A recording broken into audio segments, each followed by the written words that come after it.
And if Ambien was prescribed on December 2nd at some point around 11:13 a.m., I think is what Attorney Jambois said as to when it was picked up, it would seem that she wouldn't have had the Ambien to take at the time the first dose of ethylene glycol was taken. Well, I don't know exactly when the first dose of ethylene glycol was taken, so I can't answer that. So if we take Attorney Jambois' suggestion that it was sometime in the late evening hours of December 1st and early morning hours of December 2nd, it would stand to reason she wouldn't have had that Ambien at that time. Correct. You had testified on cross that you didn't have Aaron Dillard's testimony at the time you wrote the report. Correct. You have since had a chance to review his testimony. Yes, I watched it. And you understand that Aaron Dillard claimed that Mark Jensen told him that Julie Jensen's breathing was no longer bad. Is that consistent with what we know about the toxicological findings in stage 2 of ethylene glycol poisoning if an individual is still acidotic? If somebody is still acidotic, then they would be hyperventilating or breathing fast and breathing deep. The word for breathing like that is called Kussmaul, which is Kussmaul respirations. So we see that in diabetic ketoacidosis where they're breathing deep and hard and fast. And so if somebody is acidotic, they would continue to be breathing like that. And that's because they're trying to get that acid out of their system. Right. They're trying to blow off carbon dioxide, and without getting into an extensive physiology lesson about why that works, the idea is that the more carbon dioxide that you blow off, then that compensates for, it does not fix, it compensates for that acidosis. You also know that Aaron Dillard claimed that Mark Jensen gave Julie Jensen a dose of ethylene glycol, like we just talked about, on December 1st through December 2nd, and then an identical dose on December 2nd. Is that consistent with what we know from her toxicological findings? There is nothing looking at the toxicology that tells you how many or when, just by that post-mortem toxicology. However, if it was a large enough dose on the 2nd or even the 3rd, then we would have a much higher ethylene glycol level present post-mortem. And present where? In the post-mortem blood.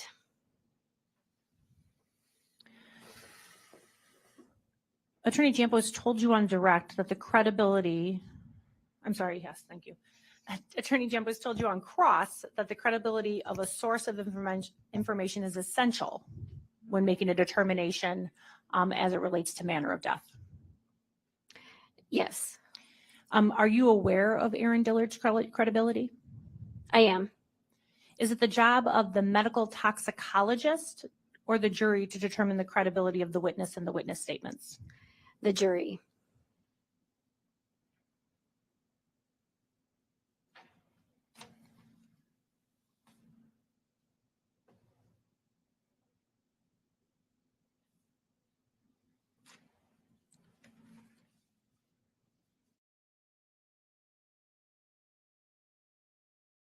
Dr. Hill, after everything that you've been told during cross-examination as well as the additional questions I asked, do you have a cause of death to a reasonable degree of medical certainty and probability?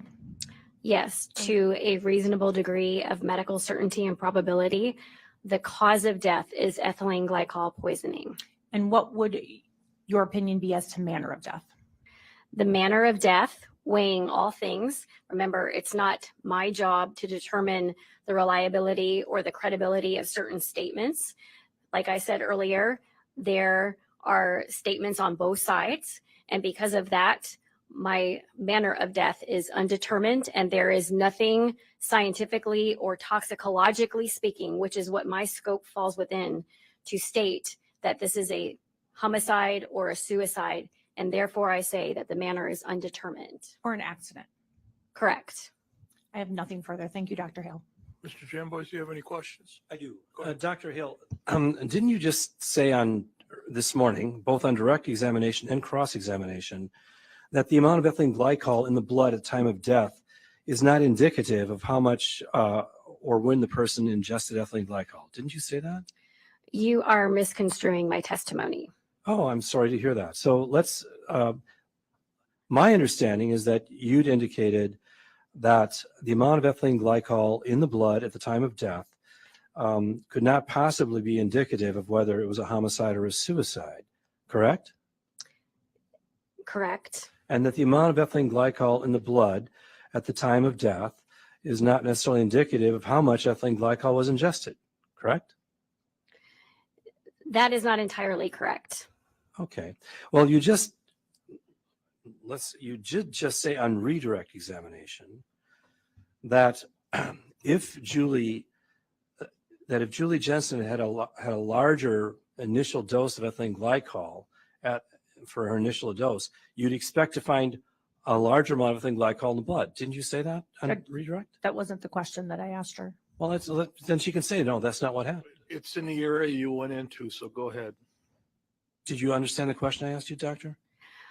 Well, I think that there are a couple things wrapped up in your question, and not that I'm reading your mind, but I can revisit the explanation that I gave this morning to perhaps clarify for the jury so that they're not confused. Well, even though this is cross-examination and I can ask leading questions, I would like you to do that in a non-leading fashion. Tell the jury about your explanation about the relationship between the amount of ethylene glycol at the time of death with the amount of ethylene glycol that was ingested pre-death. Okay.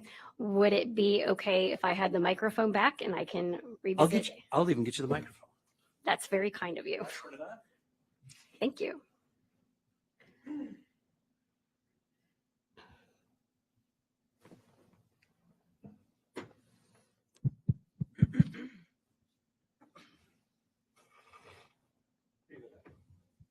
Thank you.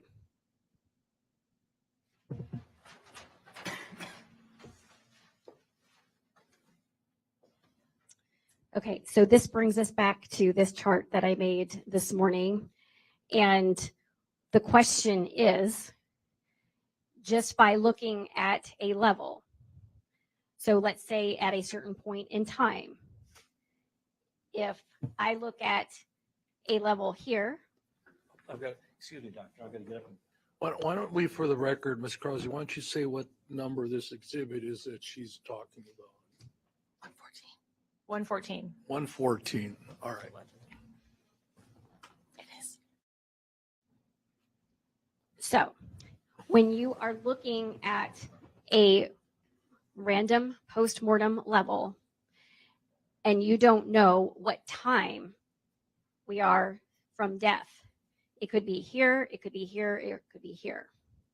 And so just by virtue of what that level is, does not tell you when something was consumed or that it's a homicide or suicide. There's no way that you can look at that level and discern in some Harry Potter alchemical way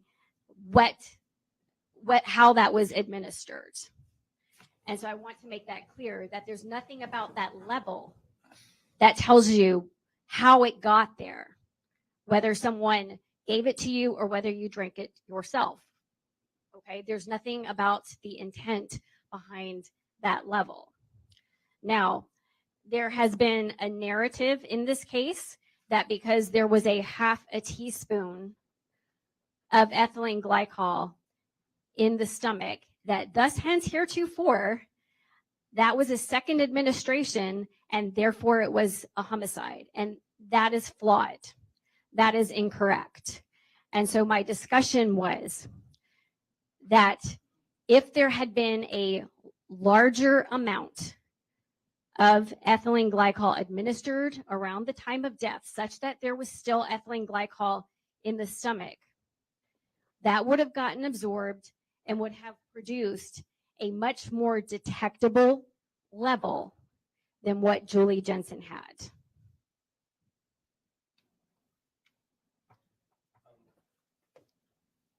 I'll take the microphone back. And I'll let you turn it off too.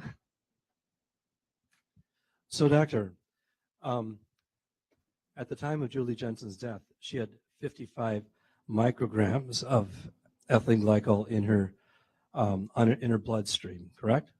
55 micrograms per milliliter of ethylene glycol in her bloodstream that was tested post-mortem, correct? Correct. And I would like to say that because we deal in medical toxicology with these units in milligrams per deciliter, that is actually 5.5 milligrams per deciliter. And a different laboratory gave it 4 milligrams per deciliter, which is within laboratory error. So, and you don't have any numbers here, but we would say that 5 milligrams per liter, is that what's 5 milligrams per liter or 5 milligrams? Milligrams per deciliter, Milligrams per deciliter.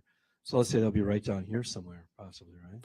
almost undetectable. Yeah. Now, at the time of her death, correct? Correct.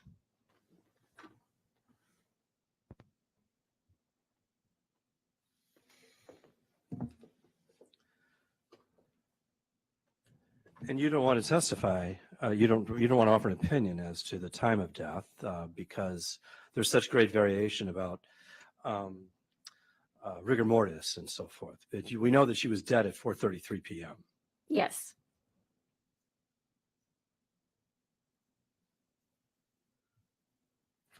So I guess I'm going to turn this mic back on again. You'd also I don't think your mic is on. it takes a minute for it to heat up or something.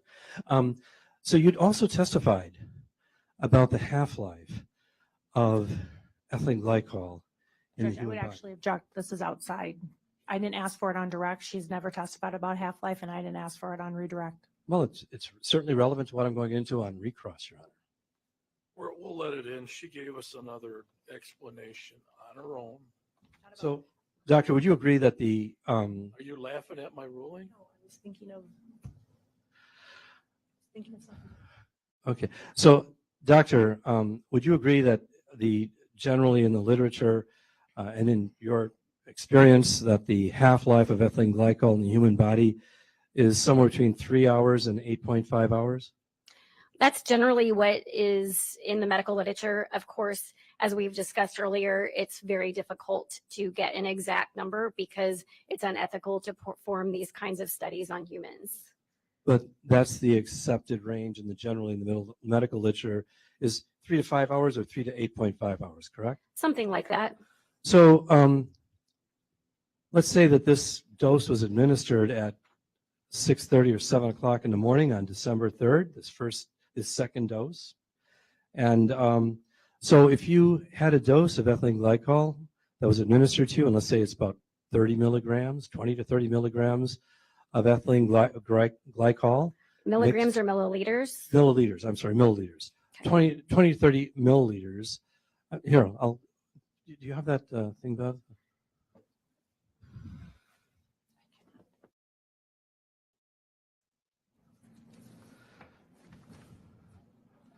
So the top ring on there says 30 milliliters. Is that? I believe so, yes. Yeah. And that's, so if Julie Jensen either ingested, well, let's say she ingested, either it was administered to her or she drank it herself. She drank a solution that contained anywhere from 20 to 30 milliliters of ethylene glycol at 6:30 or 7 o'clock on the morning of December 3rd. She would have more in her system, say at 7 o'clock, a little bit less at 7:30, a little bit less at 9, a little bit less, and until we got to somewhere around 2 o'clock or 3 o'clock, she'd have less in her system at 2 or 3 o'clock than she had at 6:30 or 7 when it was first administered, correct? Right. Over time, it decreases. Now, and some might still be in her stomach because it's still metabolizing out of the system, or it would still all be in her stomach yet, or would it all have come out of her stomach by that time? Well, there can be a remnant in the stomach due to various reasons that would cause delayed gastric emptying. So you did testify earlier, did you not, that the half a teaspoon in her stomach at post-mortem does not preclude the possibility that she took a single dose of ethylene glycol on the evening of December 1st, 1998, correct? Right. I believe that very well is a remnant of a prior ingestion. And you just don't know if it was the prior ingestion from the evening of December 1st or from the morning of December 2nd, correct? Correct. Now, you also indicated that the amount of ethylene glycol in the blood is not indicative at all of the amount that was ingested at the time of death, correct? I'm sorry, at the time of ingestion. So the amount of ethylene glycol at the time of death is not necessarily at all indicative of the amount of ethylene glycol that was ingested. Right. It's not very possible to do some kind of extrapolation to this is the amount and this is how much was ingested, because you would have to know some other parameters like time and things of that sort.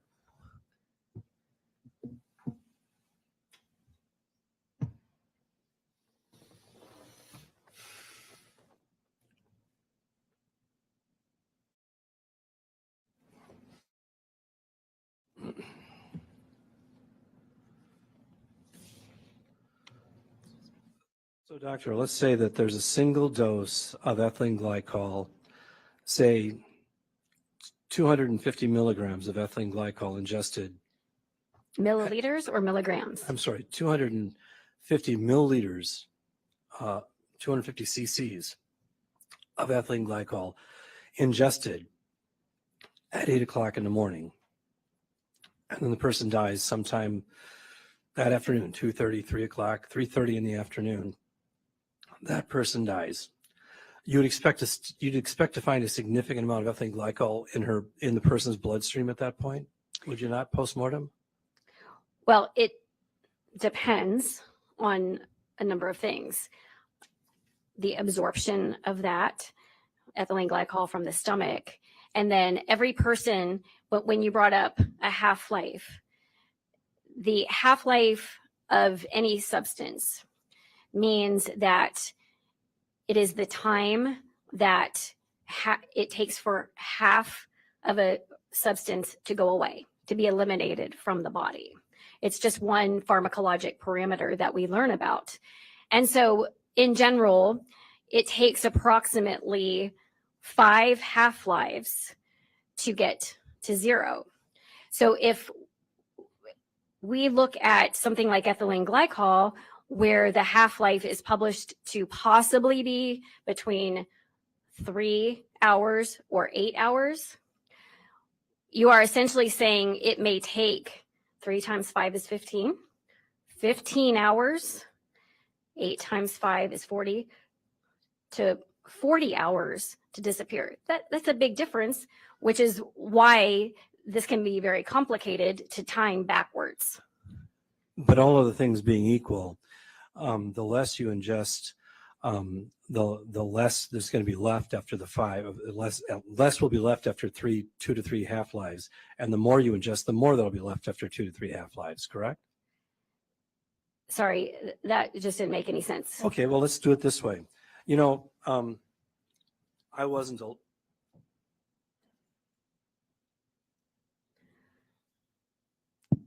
There we go. I wasn't a life science major, but one of my majors was economics. So we did all kinds of graphs as economists. So this is, in economics terms, this would be like a supply curve, because this would be a demand curve. As the price goes up, the demand goes down, right? And this would be like a supply curve. As the price goes up, the supply goes up. And this point right here is equilibrium. So from an economist perspective, supply curve, demand curve. And we're looking at EG, we're looking at kind of like a demand curve. So now if there's an extraneous shift in the availability of a particular item, the demand curve might shift upwards. So then we just have a different curve. We'd put it up here. It would look like this.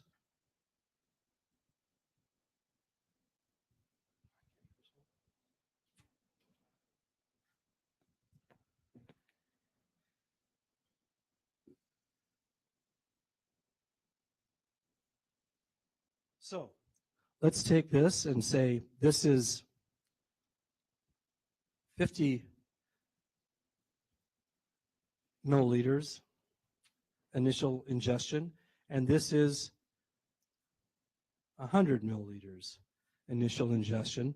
All of the factors being equal at this point in time, there'd be a less amount of ethylene glycol in the blood, and with a 50 milliliter ingestion and with a 100 milliliter ingestion, there'd be this amount, right?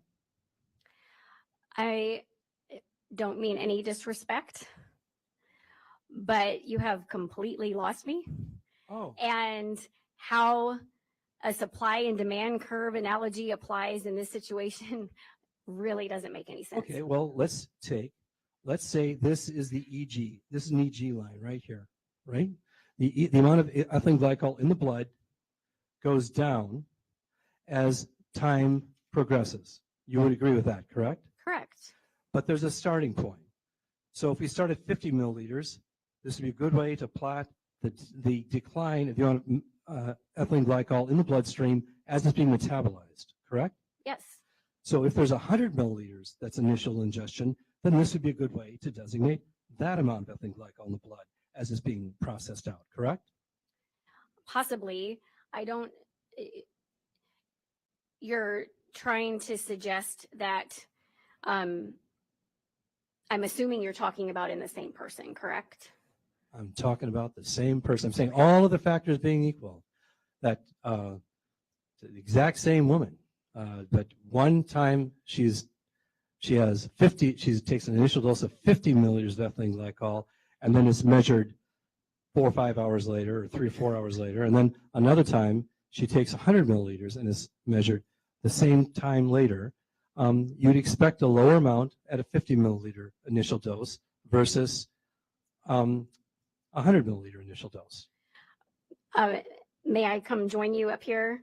Certainly can. We're not going to sing a duet, okay? I'll even give you the microphone. Here you go.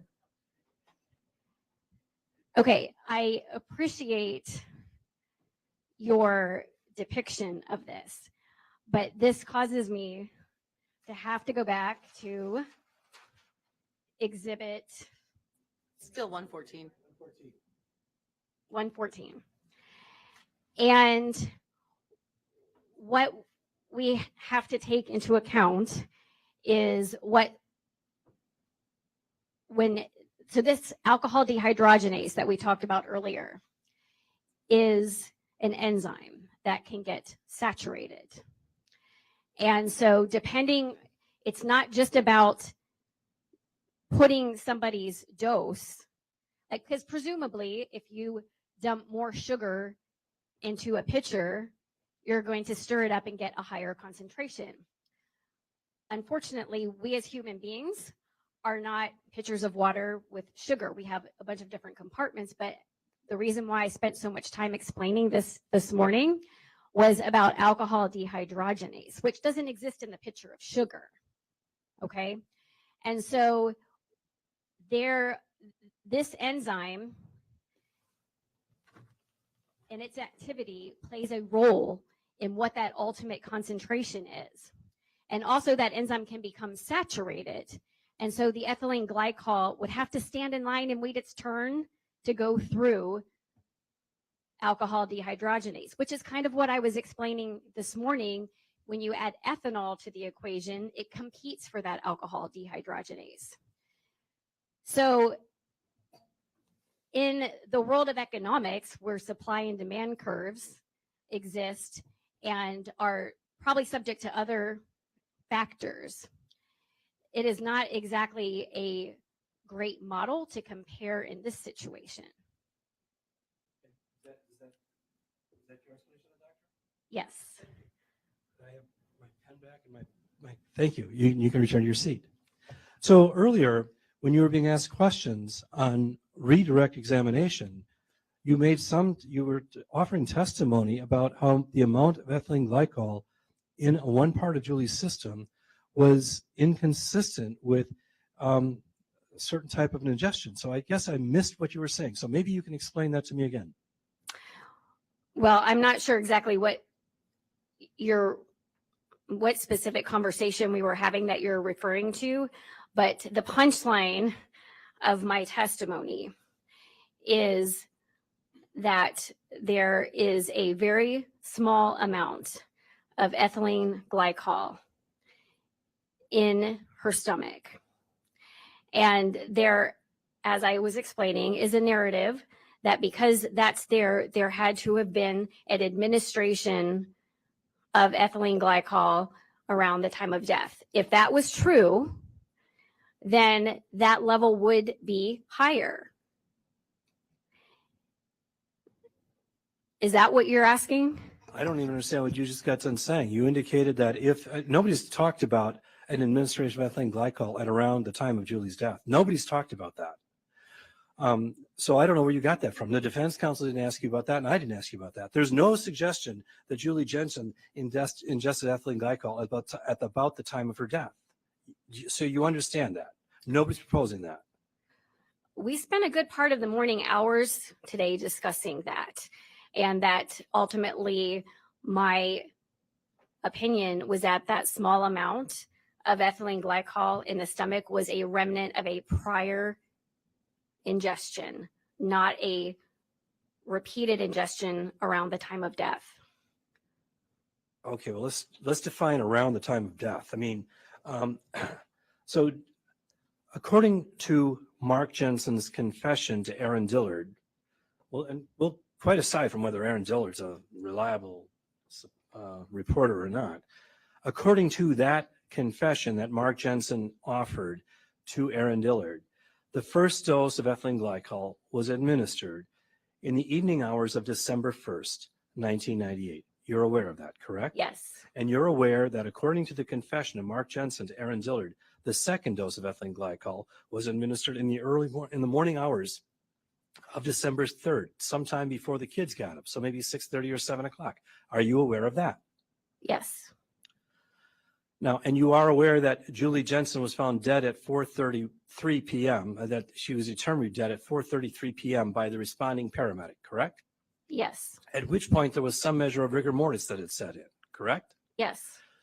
So nobody's proposing that Julie Jensen died at 8 o'clock. In fact, we know she was alive at 8 o'clock in the morning because her son David had told his little friend Eric that mommy's breathing really bad, like that. So her breathing at 8 o'clock in the morning, about the time that David was getting ready to go to school, demonstrates that she was alive at 8 o'clock on the morning of December 3rd, 1998. Yes. And then, according to Mark Jensen's statements that he gave to Aaron Dillard, he came back from running some errands, and her breathing had improved. In other words, not that she was breathing well, but that her breathing wasn't as bad as it was when he left that morning. Now, is that a possibility that somebody's condition could improve all on their own? They wouldn't be breathing as badly or as hard at 8 o'clock in the morning or at 10 o'clock or 10:30 in the morning as they had been at 8 o'clock in the morning? Is that a possibility? I don't know. It's sometimes very hard to translate through different people what they're trying to describe was going on. So, but according to Mark Jensen, when he came back, Julie's breathing had improved. And according to Mark Jensen's confession to Aaron Dillard, when he came back and he found her condition had improved, he was worried about that. Not worried that she might die, but worried that she wouldn't die. So he rolled her on her side. And then he left her for a while. And then he came back and she was still breathing. And at that point, he sat on her, shoved her face in the pillow, and killed her. And then he went and picked up his children and ran some other errands. And then he came back at around 4:30 p.m. and made his children wait in the car. Now, there's nothing about this. Object as to argumentative. Overrule, go ahead. There's nothing about that scenario that's inconsistent with what you found by reviewing the toxicological specimens and toxicological results that you've reviewed for this case, is there? Well, you just listed a whole number of things in one question and said it's all consistent. No, And I'm not going to agree to that. No, I didn't. I asked you if any one of those things. Okay, I'll put it another way. So you've testified at great length about the implications of these toxicological findings. And you've concluded to a reasonable medical certainty that Julie Jensen died of ethylene glycol poisoning. You've concluded that, correct? Yes. And you've offered that to a reasonable degree of medical certainty. And what I'm asking you is this. Is your findings, the toxicological, the medical toxicology findings that you've discussed, are any one of them inconsistent with Mark Jensen indicating that her breathing had improved that morning? There is nothing that I can look at in the autopsy or in the postmortem toxicology that tells me anything about whether her breathing had improved or was worse. You cannot assess somebody's breathing when they're dead. So the short answer to my question is no.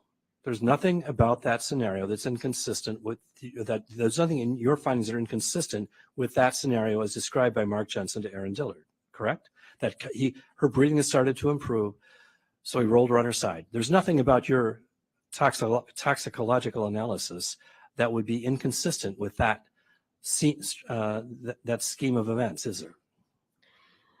Well, that's kind of misleading, because to suggest that anybody, whether they're a medical toxicologist or not, would be able to look at toxicology findings or an autopsy and be able to tell how somebody was breathing before they died, it's not that it's consistent or inconsistent. It's just not possible. So it's not possible that her breathing had improved? Your question is looking at the toxicology findings and looking at the autopsy. What can I look at in that to tell me whether somebody's breathing had improved or not? And there's nothing that you can look at scientifically to do that. And that's there wasn't anything misleading about my question. It's a simple question. And the question is, so there's nothing that you can tell us from the medical toxicological perspective that has any influence on the veracity or whether you accept or reject the description that Aaron Dillard gave of Mark Jensen saying that when he returned, her breathing had improved. There's Correct. Nothing about that.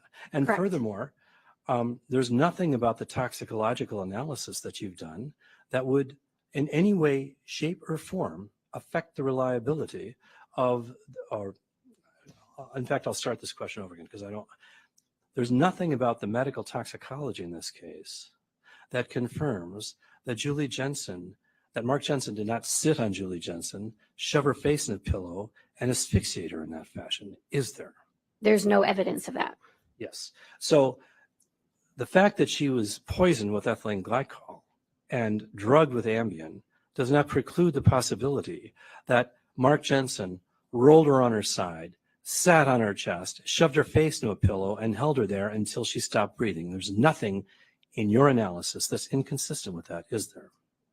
And there's nothing that is consistent with that. Yes. But my question is, there's nothing in there that's inconsistent with that, is there? Correct.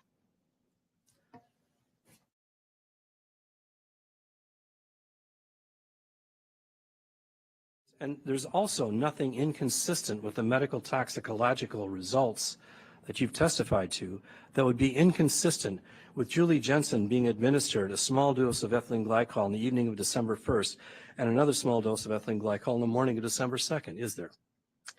No, you can't tell if it was more than one on that night or that morning. Thank you, doctor. Nothing further. Okay. Have a safe trip back. You're excused. We have exhibits up there, and then we have something by the doctor too, I think. Yes, I'm going to grab those. But as to 114, my concern is that the expert created an exhibit and then Attorney Jambos wrote on the exhibit. So I'm not sure how we differentiate for that for the record. He didn't do it in a different color or anything, so I don't We'll know. figure something out. Maybe he should initial the parts that he did. That's assuming I remember the parts I did. Can maybe I'll try and do that. I'll try and do that. draw something around where you put your, You didn't do anything on the first page. so page 2 is the issue. We can do that after. So here, this is RJJ.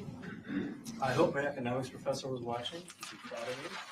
And this is all RJJ. That's not marked as an exhibit. Yes, it is. It's part of the exhibit. The whole thing is part of the exhibit.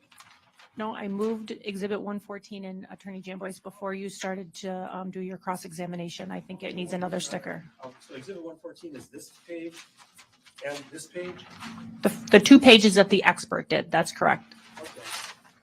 Well, then I'd request that this handiwork, because there was testimony that be marked as exhibit, it would be 115, counsel? 115, Madam Clerk? All right, we have 115 now. Very well. Good job.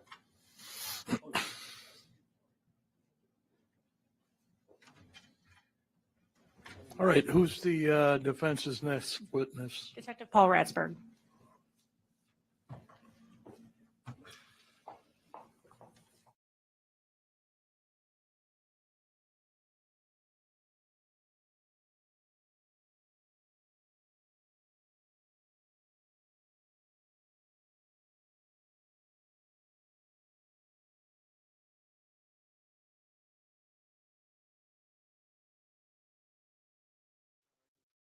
Seen in evidence.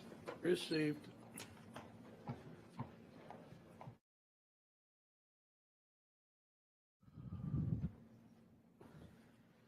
You could remain standing. You solemnly swear the testimony is meant to be the truth, whole truth, nothing but the truth, so help you God. I do. Have a seat.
Good afternoon.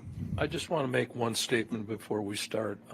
This witness was here already previously, a long time on the stand. I have about 5 questions. I understand. That's what I'm getting at. You gave me the right answer. Okay. You can start. I appreciate that, Judge. Thank you. I appreciate it also. We had already talked about that, right, Detective Ratsberg? Yes, We've we got did, ma'am. hours of redirect, Your Honor.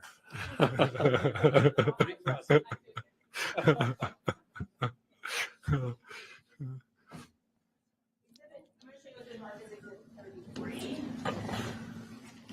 you recognize this item? Yes, this is Julie Jensen's day planner that we recovered on December 3rd, 1998. And I actually opened it up to October 15th of 1998. Does that seem right? Yes, ma'am, I'm sorry, I closed it. Oh, that's okay. I'd ask you to open it up to October 15th of 1998. Yes, ma'am. And the first appointment for Julie Jensen on that day, can you tell us what that is? It's got 850 to Dr. Jeff. Dr. Jeff. And did you know somebody that Julie Jensen was seeing by the name of Dr. Jeff? I do not. Do you know a Dr. Jeff Sorensen? No, I do not. Okay.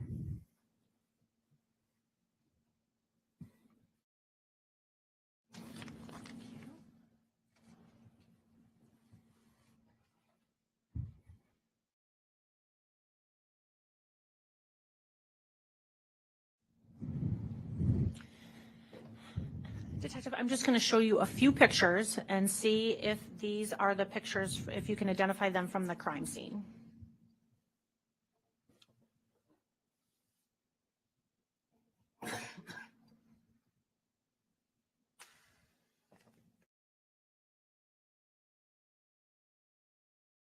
What was previously marked as Exhibit 47. Oh, that's not the one, sorry. Exhibit 46. And I'm going to talk to you just briefly about this glass that I have the cursor on. Yes, ma'am. I know we talked about this when you testified the first time. Can you tell us if you had a chance to recover this item for the crime lab Yes, and the liquid inside it? yes, I'm going to show you it was previously marked as Exhibit 38, and that's the inside of the refrigerator. correct. And that's what it looked like when you guys took these pictures. Yes. And when you looked inside of the refrigerator, what type of juice did you see inside? What's depicted on the picture, quite frankly, there's looks like a yellow, or I'm sorry, a red substance that could be some juice, and there's some real juice, some lemon lime juice in there.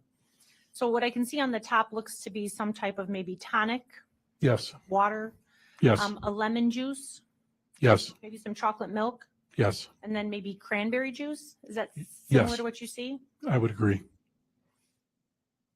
I'm going to show you on paper first.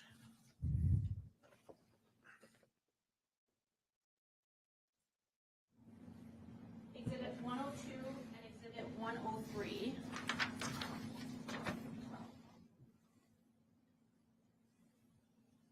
Detective, do you recognize those pictures?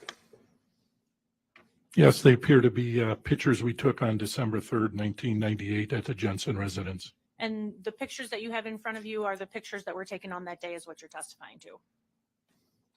Yes, I'm going to show you what's been marked as Exhibit 102. Can you tell us what this is a picture of? one of the closets in the Jensen home. Do you know from looking at the picture or from your memory whether it was Mr. Jensen or Mrs. Jensen's closet? Well, from the clothing, I can tell you that it was an adult male or female's clothing. So it would have been Mr. Jensen or Mrs. Jensen's closet. Do you see female clothing in there? In just Exhibit 102, not 103? I do not. And I'm going to show you what's been marked as Exhibit 103. Do you recognize this closet? It appears to be one of the children's closets. You don't know if that's from the same bedroom? I do not. And what's at the bottom of that closet? There's some Huggies, and then well, there's quite a bit of items, a box and some socks and some Huggies. Is that a printer box? I can zoom up if it would be helpful. Yes, please, that would be most helpful. I think it says HP LaserJet on it. Do you see that on there? I can't quite make out the reading, but it looks like the HP logo on the box. And it looks like a printer on the box. Up just a little bit, please. Absolutely. Yes, yes, you are correct. That is a printer. And when we look at the closet, it appears to have adults' clothing. Oops, sorry, I took that off for a second. It doesn't look like children's clothing, does it? Well, yeah, I would say that clarification is fair. Seems to be maybe some dresses on the left-hand side of that closet, a little bit longer down here. Can you see that? I can, and that's why anyway, yes, It's easier when you zoom up a little bit to see the clothing. absolutely. Thank you.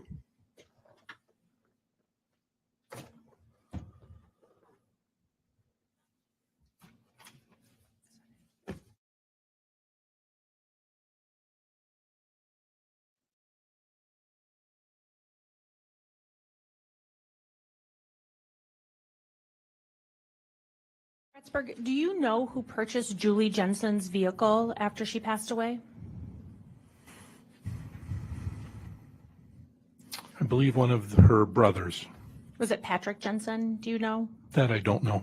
You just remember it was one of her brothers? Yes. Okay, I have no further questions. Thank you. Any cross, Mr. Jambos? So I have a few. Oh, I'm similar- sorry, Ms. McNeil.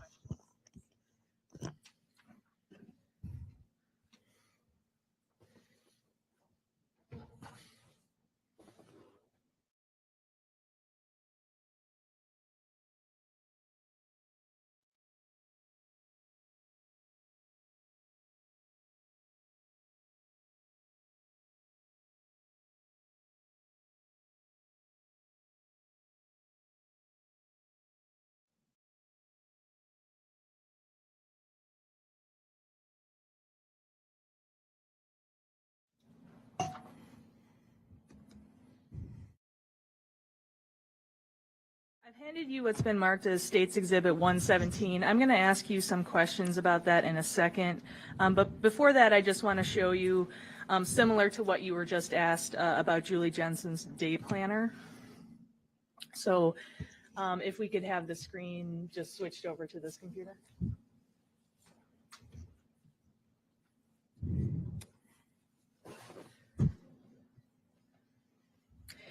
So you just had in your hands the actual physical day planner for Julie Jensen, which is was Exhibit 33, correct? I believe it was 33, yes.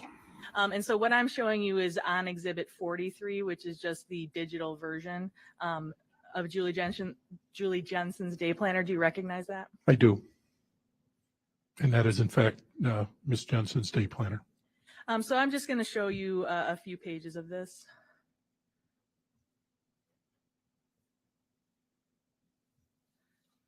So if we jump to November 2nd, I'll zoom in a little bit more so it's easier to see.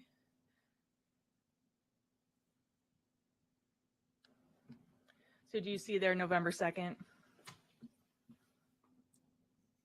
You know, if you could just make it a little bit bigger, that would be more helpful.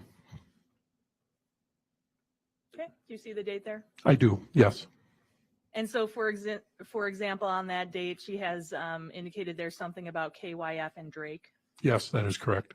Do you know who Drake is? Drake was the son of Ms. Coster, who was Mark Jensen's sister. And you said her name was Ms. Coster. Is that Laura Coster? That'd be Laura Coster, yes. And without talking to me or without saying anything about what was said, did you have a conversation with Laura Coster shortly after the death of Julie Jensen? I had a conversation with somebody that identified themselves as Laura Coster. And I take it that was by phone then? That was by phone, that's correct. And you have no reason to doubt that it was her?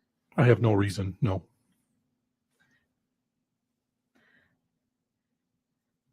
And so was that a repeated event where Julie Jensen would have in her calendar KYF Drake? Yes.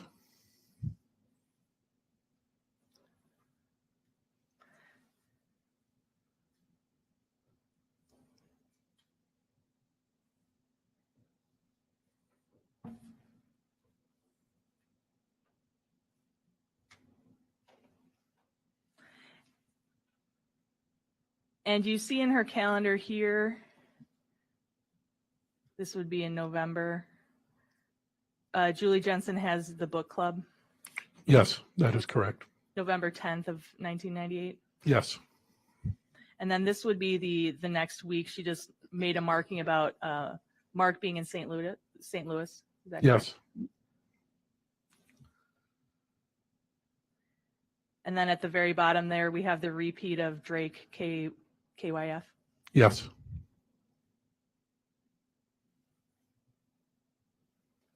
And then actually, I want to make sure we take a look real quick at November 9th.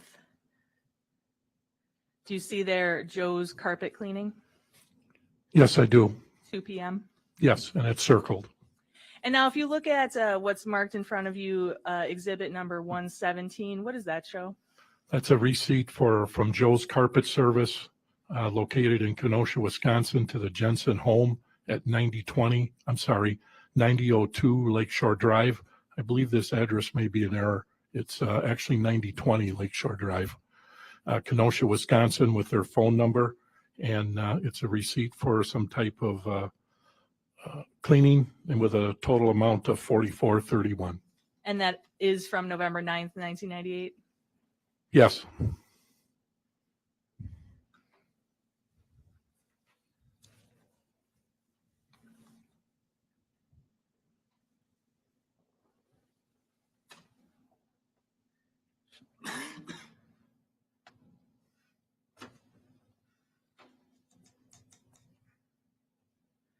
And then you were asked about some appointments that Julie had with a Dr. Jeff. Do you recall that? Yes.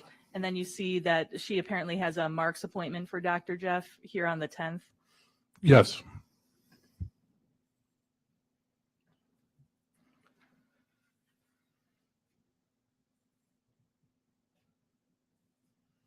Now going to November 18th of 1998, Yes, and I'll scroll up and zoom in a little bit so we can see that better. There's kind of a lot written on that day, right? it is. So it's conferences, book fair. Do you see that? I do. And then it says at 2:20, David and Doug to Dr. Jeff. Yes, it does. And then conferences again at 5:15 p.m. Yes,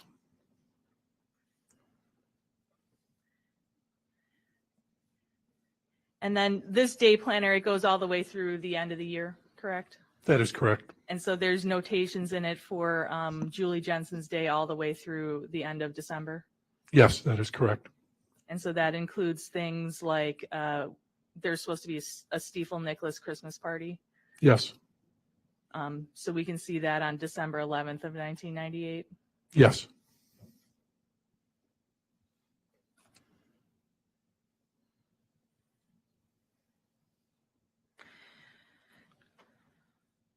Now, you received information that Douglas was going to daycare, correct? yes, And did you actually have a conversation with one of the daycare ladies, Ann Lynch? yes. And where is that daycare located? It's located in downtown Kenosha, not too far from the courthouse here. And it's in the, what we commonly know as the KYF building. It's adjacent to there, And by so, Library Park. so is that approximately the 5900 block of 7th Avenue? Yes, that would be accurate. And is that less than 10 minutes from the Jensen residence? Yes, All right, and so then the last thing I want to show you is I want to show you some things similar to what we're doing with Julie's day planner. I want to show you some things from Mark Jensen's day planner. And so you recall seeing the actual physical exhibit for that when you testified several days ago? yes, I did. Okay, so I'm going to show you an electronic exhibit for that, and this is exhibit 116.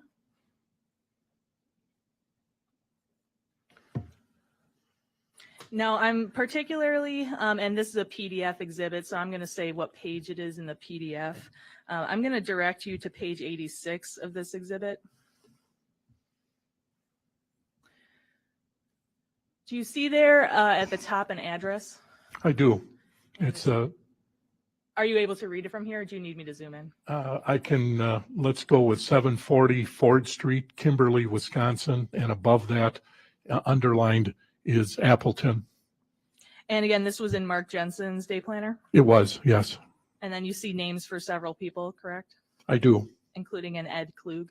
Yes, there's Ed Klug on there, Bonnie, Ron Ruck, Joan, Bill Weiner, and Stacy. All right, and so now, had you actually, even before the events of December 3rd of 1998, had you actually seen some pages from Mark Jensen's day planner Yes, in photographic form? yes. And how did you see that? Those were pictures that Julie Jensen took and handed off to Officer Ron Cosman, and then myself and Ron Cosman viewed the photographs together. And so when you actually then seized the day planner as part of the investigation on December 3rd, 1998, did you see again some of the writing that Ms. Jensen had taken pictures of? Yes, I did. But do you recall the picture in particular of a sticky note in Mark Jensen's day planner? I do, yes. And is that shown on the screen here? Yes, that would be the photo from Julie Jensen, and that's what I observed. That's what I observed. And so this sticky note, which is on State's Exhibit 15, you didn't actually find this when you seized the day planner, correct? It was not in the day planner, and when I seized it on December 3rd, 1998. All right, so then I just want to direct your attention to a few other things in Mark Jensen's day planner. And this is on page 115 of the PDF. Do you see here September of 1998? Yes, I do. And it appears in his day planner that he has St. Louis with a star written on September 2nd. Yes, that is correct.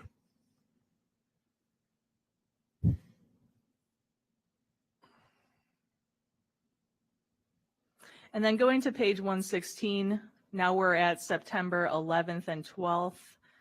He has St. Louis Lighthouse and then Picnic Lighthouse. Do you see that? Yes, that's on the dates of September 11th and September 12th of 1998. And now here at the bottom, we're past now September 26th of 1998, and there's actually no dates here, but do you see these stars? I do, yes. And then at the very last star, do you see the word Appleton? Yes, that is correct.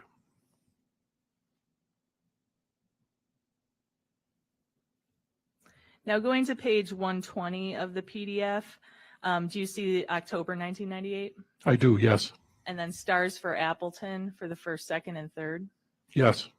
It's Thursday, October 1st, 2nd, and 3rd have stars, and then on Friday, October 2nd, 1998 is the word Appleton.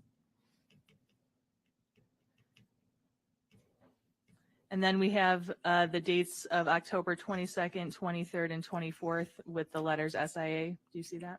Yes, along with some stars, or correction, on the 23rd and 24th, there's some stars. The 22nd, 23rd, and 24th have the letters SIA.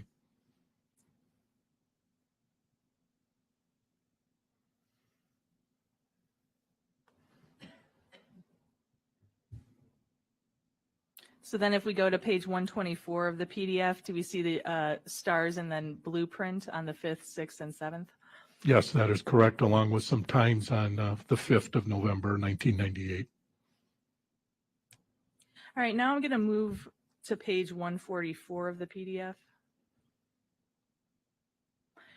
And if we go over to the side here, we see this is November 9th.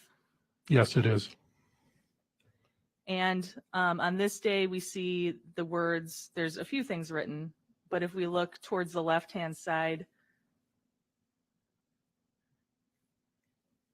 puked on carpet over weekend, got into it, whether to clean it up, whether to get it cleaned, I should say. Yes, that is accurate. And that's the same day as the receipt from Joe's. It is, that is correct.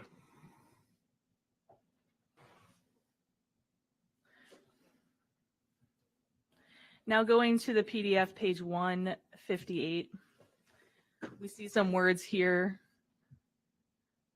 Withdrawn, kids, boat, Jelensky, locked chest, crying about miscare. Do you That see is accurate. And then going to 160.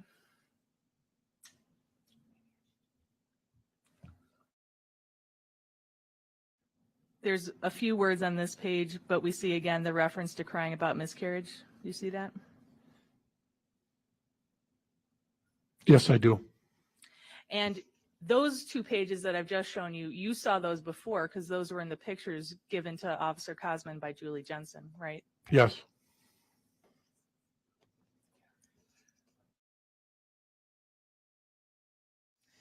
And then also above that, again, there's a few things on there, but you see kind of under, I think it under the word meal, there's something that looks like cruise. Yes, I do. And then That is jobs, correct. It's spelled C-R-U-S-E. and then jobs quit below that. Yes, jobs quit is right below that with a dash in between jobs and quit.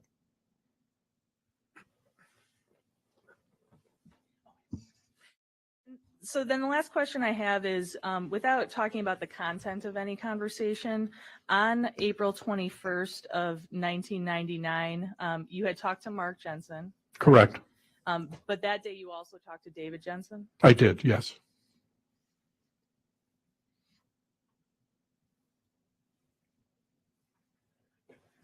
I have no further questions, and I would just move, the only new exhibits are 116 and 117. All right, they'll be received. Any redirect? No, Judge, I'd move to Exhibit 102 and 103, and the other photos had already been admitted. All right, they're also received. Okay, make sure we got the exhibits.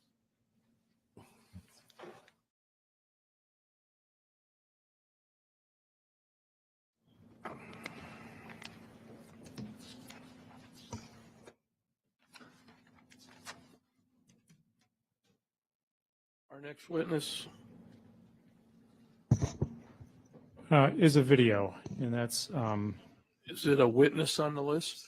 It's on the state's witness list, Nathaniel Clanton.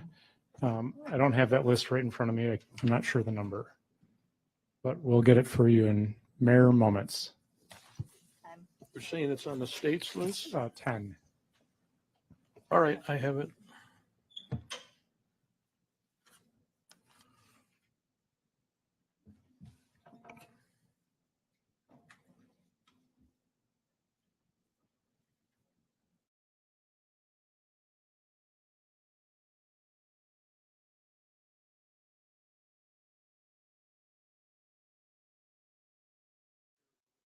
Yeah, how long it is?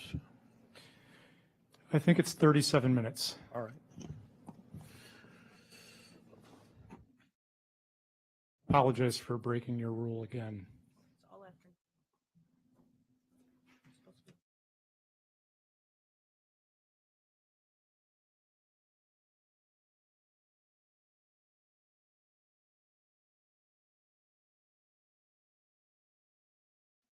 Madam Clerk, could you see if my computer is turned on? Thank you. Okay, I'm gonna start this and then adjust the volume, and then I'm gonna restart it so that we don't blow anyone's eardrums out. Swear the testimony you're about to give in this matter will be the truth, the whole truth, and nothing but the truth, so help you God. Yes. Thank you. For the record, please state your name and spell your last name. Nathaniel Clanton, Clanton. And you're presently an inmate in a federal correctional facility? Yes. What are you serving time for right now? Crack cocaine. Possession or possession with intent to deliver or delivery? What was it? Delivery. Delivery of crack cocaine? Yes. So you're present, and how much time do you have left to serve in your prison term? 12 years. And so you've been convicted of crimes in the past? Yes. How many times? How many 10. crimes, I should say? 10. Have you been offered anything in exchange for your testimony in this case? No. Have I talked to you about providing you anything in exchange for your testimony in this case? No. Have you gotten any time off your prison term? No. Have you been offered any time off your prison term? No. Do I have any authority to provide you any time off your prison term? No. How is it that, well, do you know a person named Mark Jensen? Yes. Could you point to Mark Jensen if you see him anywhere in this courtroom and describe what he's wearing? Yes. Okay, point to him, describe what he's wearing. He's wearing a suit. Okay, there's a table to the left of me and there's 3 people at that table. Where is he sitting at that table? In the middle. Okay, Your Honor, request Thank you. Tell the jury the circumstances under which you first came to see or know of Mark Jensen. I met Mark Jensen in Kenosha County Jail. I've been in Kenosha County Jail almost 6 months. I was in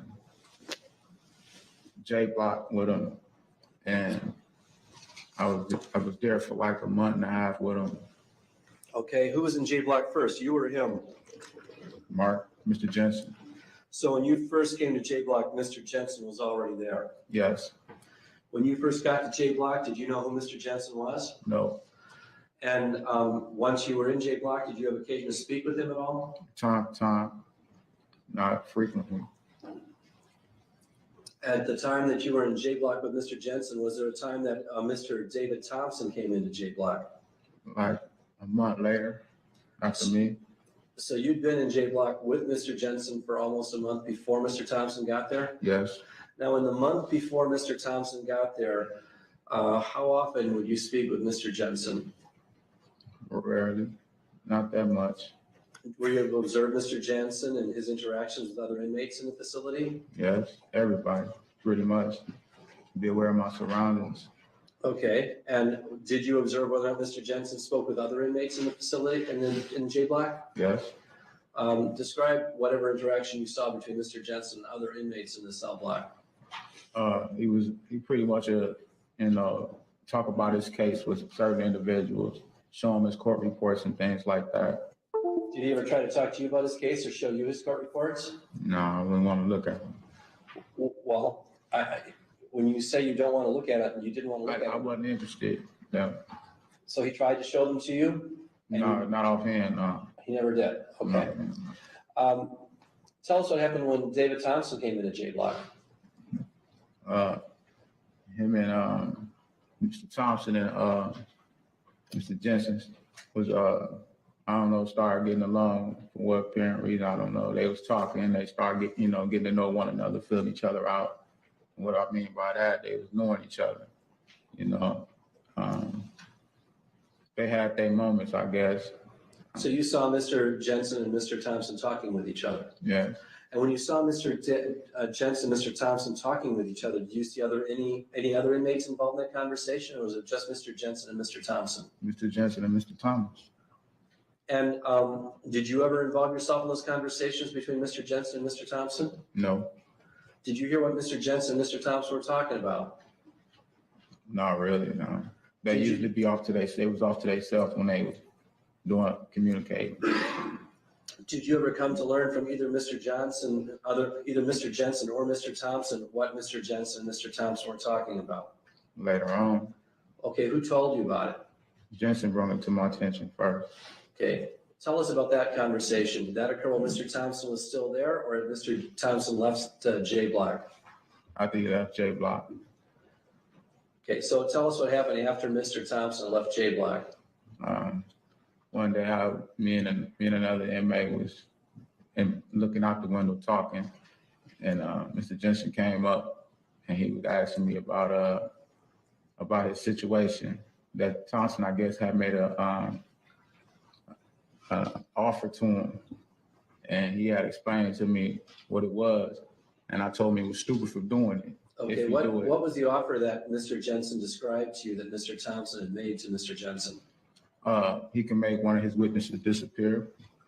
So, and this is Mr. Jensen describing this to you. Yes. And did Mr. Jensen say anything more about it than that? Tell the jury, if you can, exactly what it was that Mr. Jensen said to you about this discussion. Mr. Jensen was explaining to me that him and Mr. Thompson was talking about a particular witness that was on this case that lived in another county outside of Kenosha. And I guess from my understanding that the witness had testified against him and got his bond or something revoked from him to come back to jail. And I guess he was mad about that. And the way he was explaining, like he was a major factor in his case, because if the individual came the first time and testified on him, that he'll come again today or whatever and do the same thing. So I guess he was explaining that to Mr. Thompson. Mr. Thompson brought an offer to him, was stating that, well, you give me his name and where he stayed, I'll make something happen. I'll make him disappear, whatever. And after that, he left. Mr. Thompson had left and went to Chicago to take care of his business. And Jensen came up and asked me about it, and I told him he was stupid if he do it, because I think that was cool of doing that. If you feel you got confidence that you can beat your case fair and square, why would you need somebody to take a witness out? To make. And how did Mr. Jensen respond, if at all, to your advice? Right. I hope he did. Did you have any further conversation with Mr. Jensen at that point? No. Did you and Mr. Excuse me, just hold.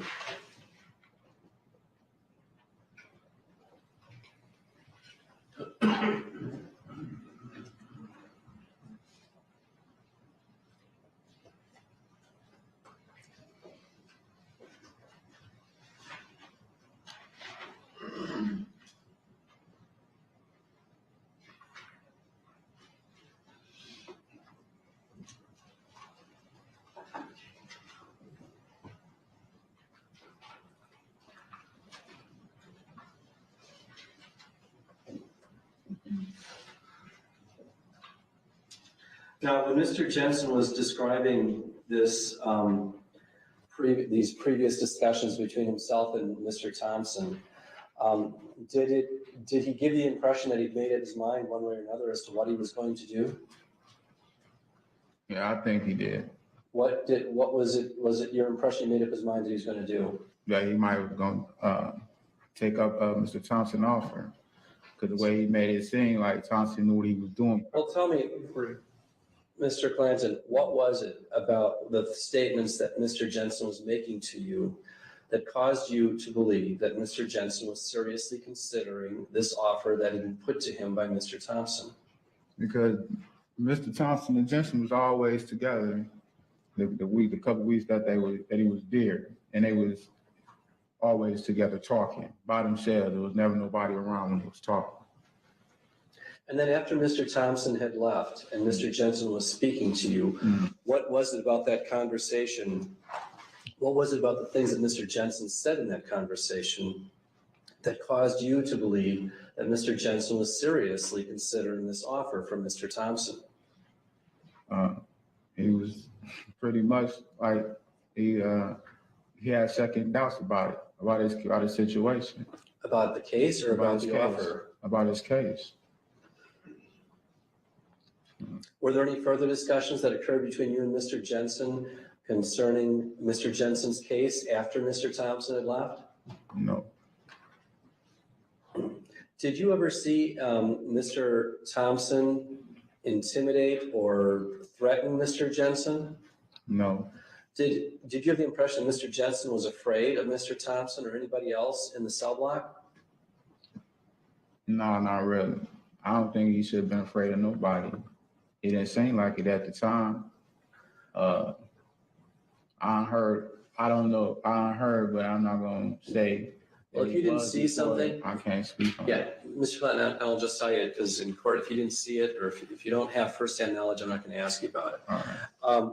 So from your firsthand knowledge or from what you observed, you never saw any evidence that Mr. Jensen was being threatened or harassed or intimidated by Mr. Thompson or any other inmate in the J block? No, And you were there for about how long a period of time with Mr. Jensen? like a month and a half. Now, during the period of time, did Mr. Jensen strike you as being very reluctant to share his case or share details of his case with other inmates? Yeah, He was reluctant to do that, or he was willing to do that? he was willing to do that. Okay. And did you see him talking about his case with other inmates? Yeah, numerous times. Can you tell us some of the other inmates that you saw him talking to? I don't know, like last names that they had aliases they was using in there. Okay, well, tell us the aliases if you know. There's one name, it says we call him Bin Laden because it's the way he looked, which is crazy, but he was sharing his information with him. You know, he'll break out with his paperwork and show him, and he'll read it, you know. Then he'll talk about it, and I ask him a few questions about it. And then it was You asked him a few questions about it. Bin Laden, yeah. Okay. And then it was a couple more times that a couple other individuals, they just came in like weekend warriors. You know, they're there for the weekend and they go home. And he was showing them his information with him, his paperwork and everything with him. And you know, people that was coming in. Okay, thank you. I don't have any further questions, Mr. Clinton. All right. Question, Jim. Mr. Clanton, you indicated that you're serving a federal sentence right now. Yes, I am. That was, you were convicted on one count of distribution of crack cocaine, right? Yes. You were charged with another that was dismissed as part of your plea agreement, right? Yes. And they had evidence that you had distributed crack cocaine on a number of other occasions, right? Yes. You indicated that you have about, I think you said 12 years left on your sentence. Yes.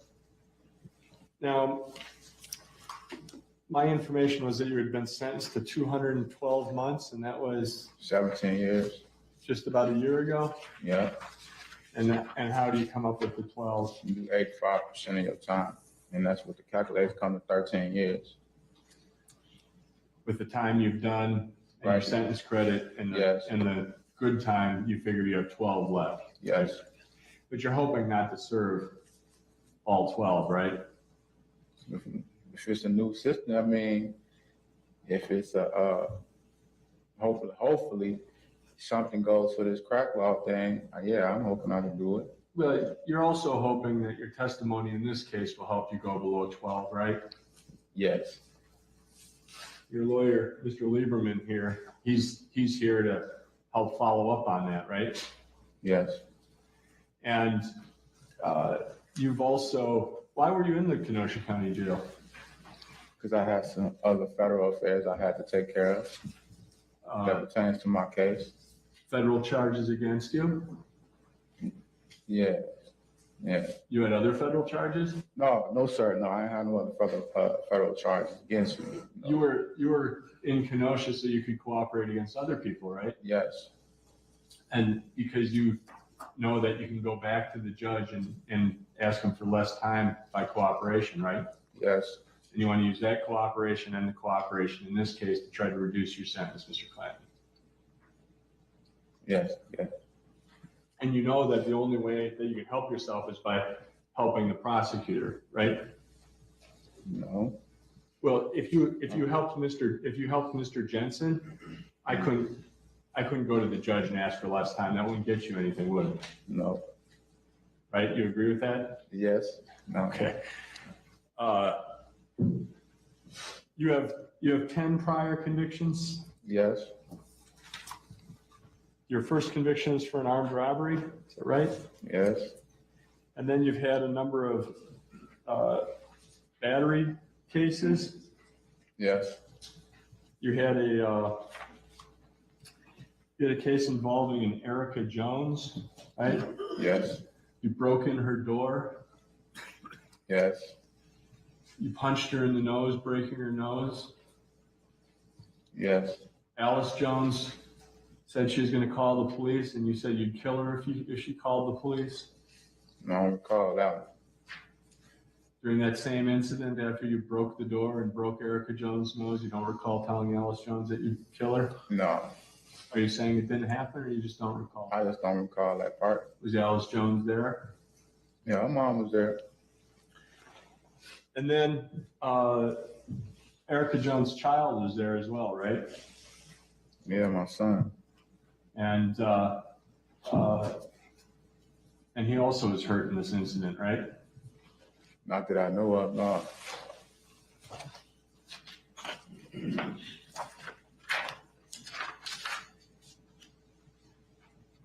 Well, do you recall kicking a bassinet over and knocking your son to the ground, causing some bumps? No, Are you saying that didn't happen, or you just don't recall? it didn't happen. You remember being charged with that, though, right? Yes, a battery.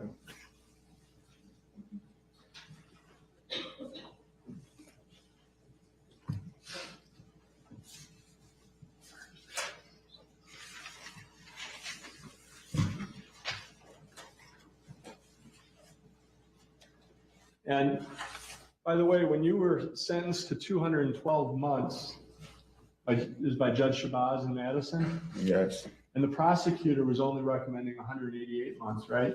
yes, And Judge Shabazz went over what the recommendation was, correct? yes, And that's something judges can do in the federal system, is they can go beyond what the prosecutor recommends, true? yes, And that's what happened to you, right? yes, And then there was a LaShawn Sheldon, remember her? yes. And you beat her too, right?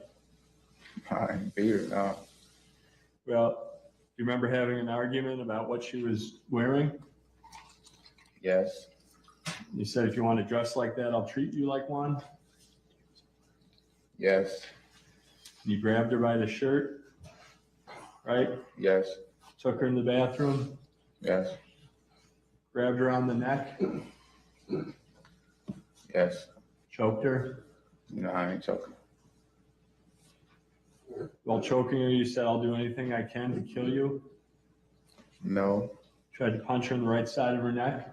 no, I don't recall all that. That was in your pre-sentence report in the federal case, wasn't it, Mr. Clanton?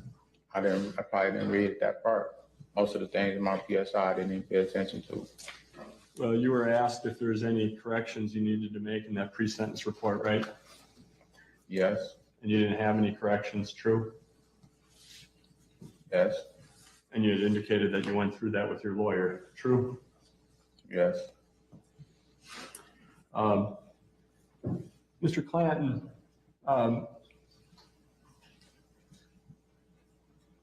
you said Mark Jensen talked about his case with other people, right? Yes. And he showed them, for example, some police reports, right? Police reports, some of his also some documents that to read, that pretty much you can read his file. He had his file in there. He had like stacks of files in his cell, right? Yes. Lots and lots of papers. Yeah, he had 2 bins full, yeah. I mean, like a couple of foot high stacks of papers, right? No, there was 2 bins full. Yeah, what's a bin? Like a foot tall, foot high, right? Okay, so you had a couple of feet of papers, right? Yes, And when he'd show people his papers, he'd say, basically, this is crazy, right? explain his side of the situation, yeah. Right. And there's nothing wrong with telling people you didn't do something or explaining why the reports are messed up, right? You're right, right? Except that it's not very smart to do when you're in a jail, is it? No, it's not smart. And you know that if you talk about your case with people, that someone may use it against you, right? Yes, And when you say use it against you, they may take information they get and then twist it and add some lies and then use it against you, right? yes, You're aware of that kind of thing happening? yes, Happens quite a bit, doesn't it? yes, And you're also worried about having your papers taken and looked at, even if you don't show them to people, right? yeah, you're right, yeah. Because if somebody reads those police reports and then they know the names of a couple of the witnesses against you, well, all they have to do is just add a couple of little lies to it, and it looks like you're confessing to something you didn't do, right? Right,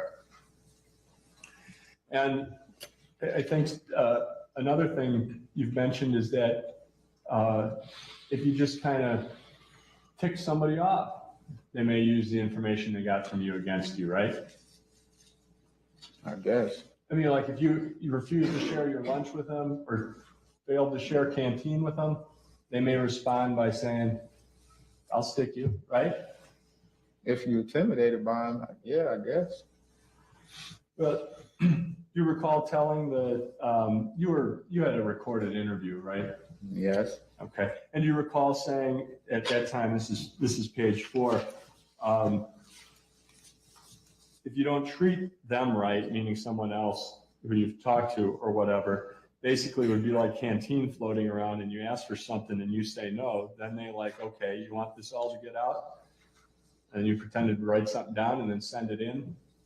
I mean, you were explaining that if you turn down somebody for canteen they're demanding, they may turn against you with the information they have, right? so no, I can't agree with that one. So what you saying is that it's like, I have a thing is you give people respect, you get respect back. Now, as far as somebody just like, okay, you don't give me no canteen when I ask for it, or you don't give me nothing off your tray, okay, I got something for you. That's stupid. That's Okay. seriously, that's stupid. Well, I was just looking at what you had to say in your recorded interview. Right. That's Do you what I remember meant by that. I meant, Which one is that? What page number? page 4? We don't have it.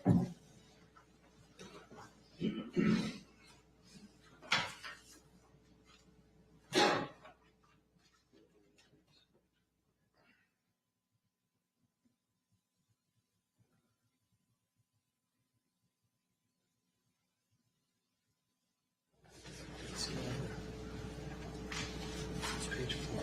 I'm sorry, and do you recall saying that about the canteen and you've just changed your mind, or you think that I No, just the canteen misunderstood? situation, yeah, misunderstood, because what I meant by that, but it's, like, you treat people with respect you. But Okay. as far as taking somebody, it's somebody, you offer somebody, ask like, man, let me get a candy bar or something, and you tell me no, okay, no, it's no. But some other people don't look at it like that though either. There are some people who take no for canteen with respond with a punch in the face or something. That or probably like you say, write a note in or something. No, so they may try to set you up for something if you don't give them canteen. Yeah, they'll do that too.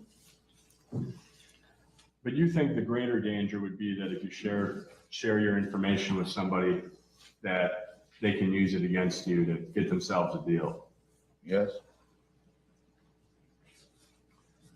And so you thought that was pretty stupid of Mr. Jensen to let people look at his stuff? yes.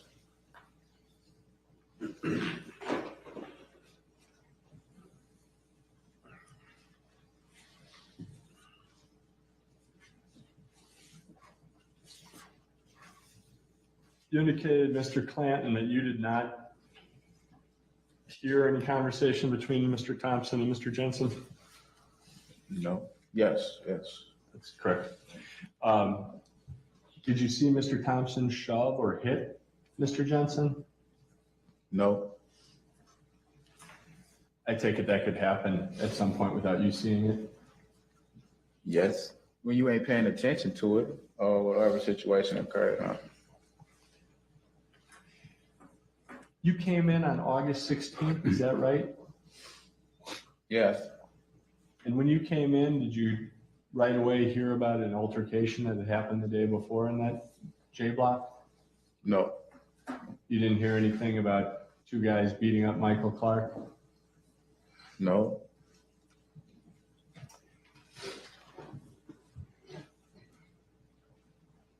And you think Mr. Thompson was there for 2 weeks with About Mr. 2 Jensen? weeks. Yeah, about 2 weeks. In J block? Yes.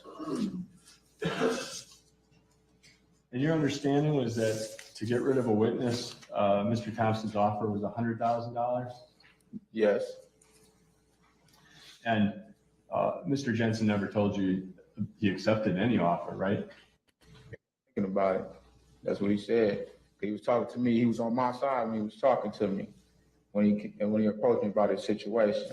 Because I was talking to another individual. We were just discussing other things, and he came approached me and was asking me about it.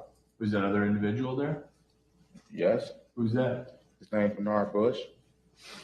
And I'm sorry, what was the first name? Bernard. Bernard Bush? Okay. And he simply told you that Mr. Thompson had approached him with an offer, right? Yes. And he hadn't done anything about it, right? Not right then and there, no. And it was $100,000? Yes.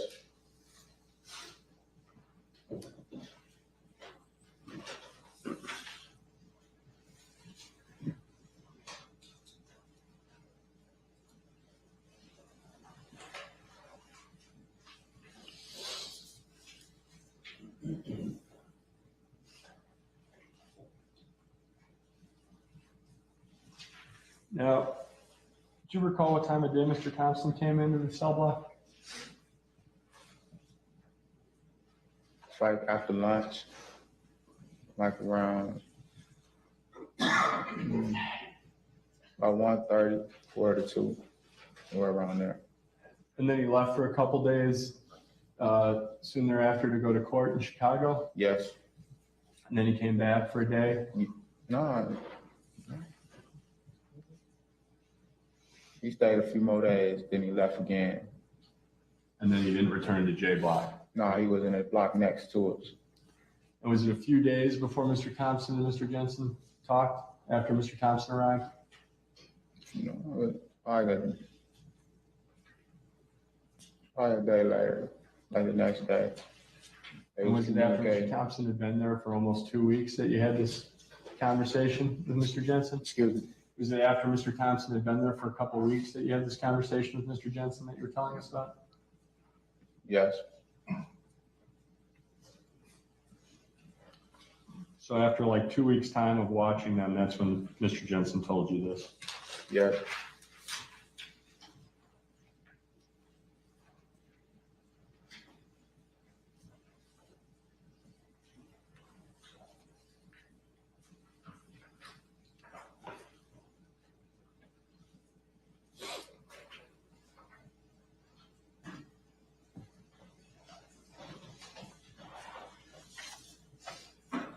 Thank you, Mr. Clanton. That's all I have. You said that when Mr. Clanton came back, he was in the next cell block over?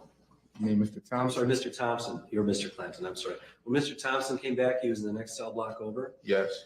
And what separates the cell block that you were in from the cell block that Mr. Thompson was in? Glass and wall. So you were able to see, Guard. you were able to see Mr. Thompson? Yes. And is there any way for inmates between the two cell blocks to communicate with each other? Yes. Describe the ways that you've seen inmates communicate with each other between those two cell blocks. You can talk through a heater. It's like a heater that runs across the wall under the window. A heater? Yes. Okay. And you can talk down to it to hear and communicate whatever, or you can write notes and put them on the wall, on the window, and show them so they can read it. So you've seen inmates do that? Yes. Tell me some of the inmates you've seen do that. I seen Mr. Jensen and Mr. Thompson done it. Okay, so you saw Mr. Jensen, Mr. Thompson communicate in which way? Either through the heater or by holding up notes on the cell? Holding up notes. Did you see what the notes were or what they were talking about with each other? No, not a. But you did see Mr. Jensen and Mr. Thompson communicating with each other by holding up notes to each other. Yes. Did you ever see or hear them try to communicate to each other by talking through this heater duct that you talked about? No. And over how long a period of time was it that you saw Mr. Jensen and Mr. Thompson communicating with each other through the two cell blocks?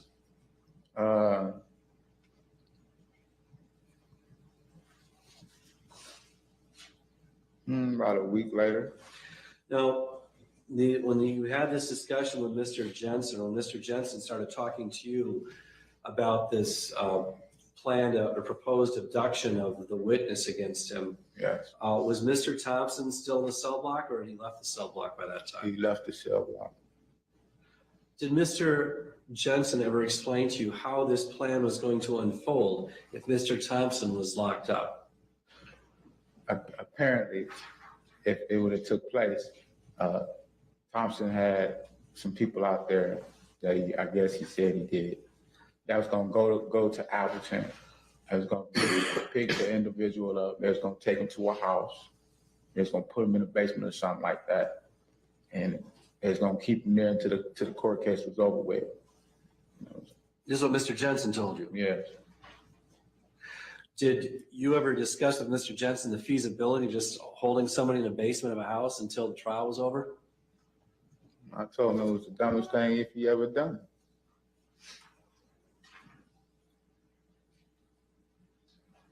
Thank you, Mr. Clanton. I don't have any further questions.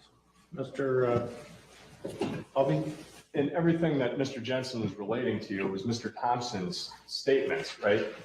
Right. That was what Mr. Thompson was proposing, right? Yes. And would it be fair to say, Mr. Clanton, that many inmates in that J block were talking about Mr. Jensen in this case? Probably who he talked to, yes. He only talked to a select few when he feel like talking to him. Would you talk? Excuse me. No, I'm sorry, I interrupted. When he feel like talking to a select few people, he'll go talk to him. But other than that, like people that come on the news, they'll try to, talk to him. He'll talk to him back. Then, he feel he got a friend there and they get to talking and things like that. Everybody knew who he was, right? I guess, yes. And what his case was about?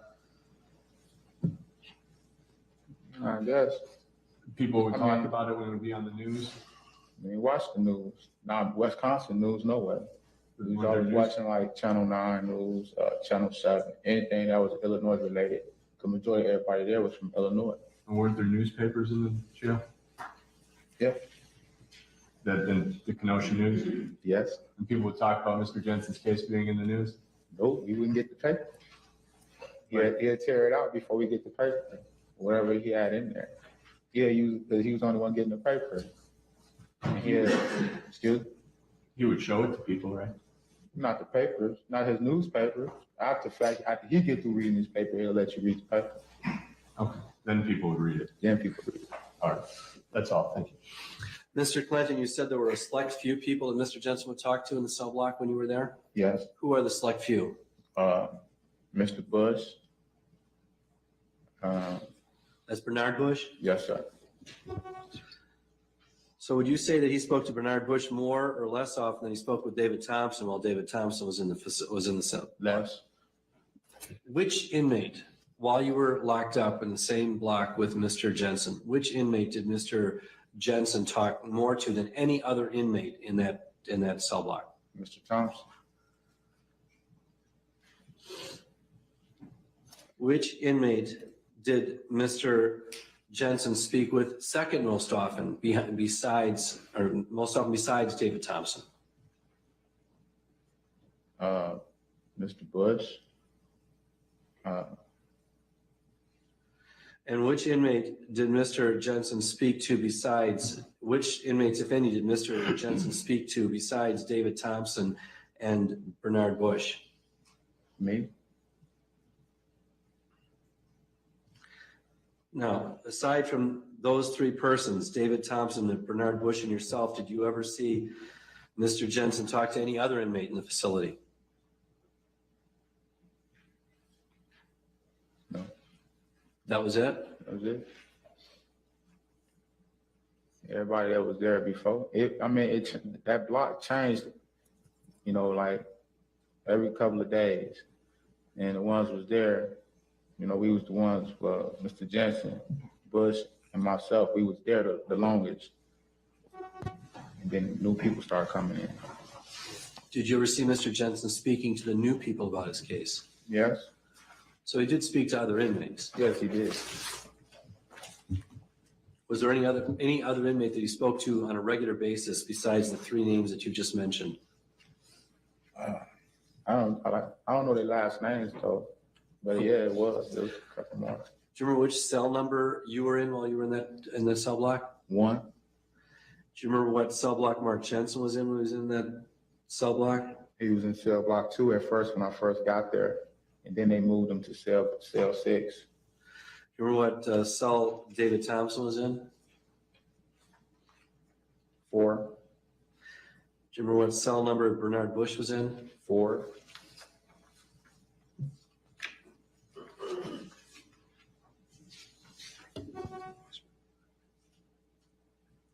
Thank you. Any further questions? Well, Mr. Clanton, basically you're saying he talked to a whole lot of people. Yes. New people, right? Mm-hmm. Yourself, Mr. Bush, Mr. Thompson, right? Yes. Bin Laden. Yes. Is that Mr. Otero? Yeah. Yes.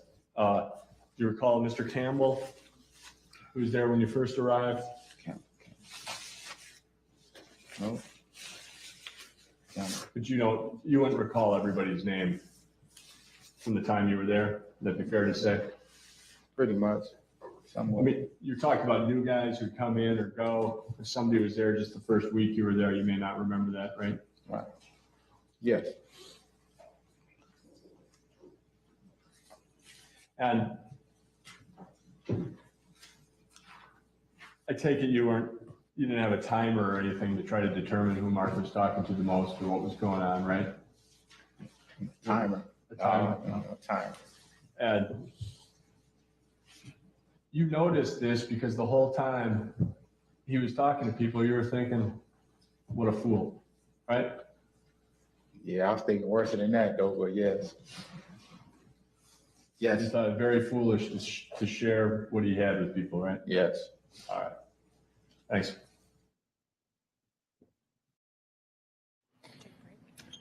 Take our break now. Let's take our afternoon break, folks. Please don't talk about the kids.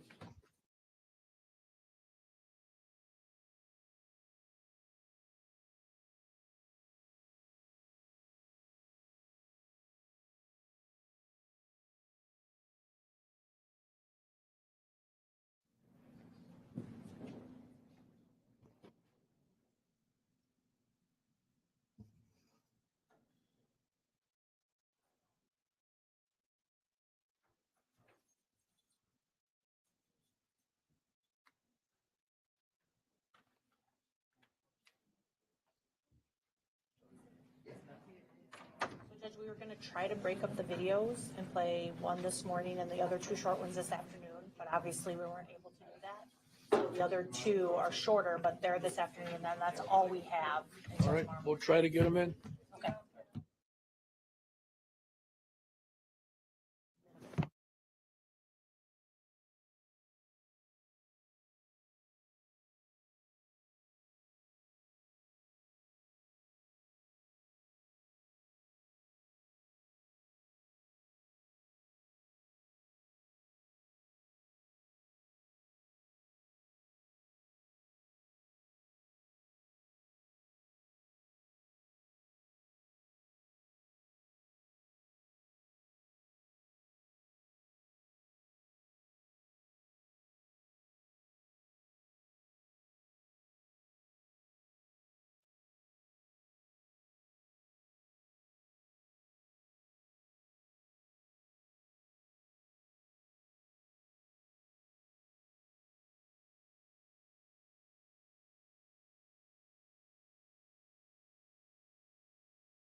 We're going to bring the jury out.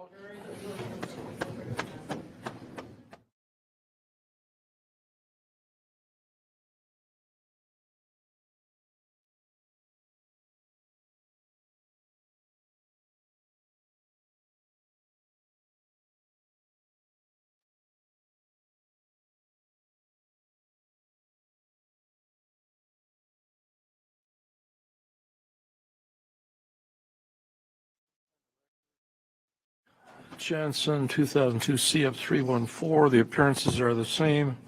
Jury's back in the courtroom. We are on the defense's case. Who's the next witness, Mr. Perry? Judge, well, before we do that, I want to put on the record, the video that we just saw of Nathaniel Clanton's testimony has been added to Defense Exhibit 104 along with the transcript, and I'd move that into evidence. All right, that'll be received then as part of 104. The defense's next witness is another video, and it's Joanne Wise. And what number is it on your list?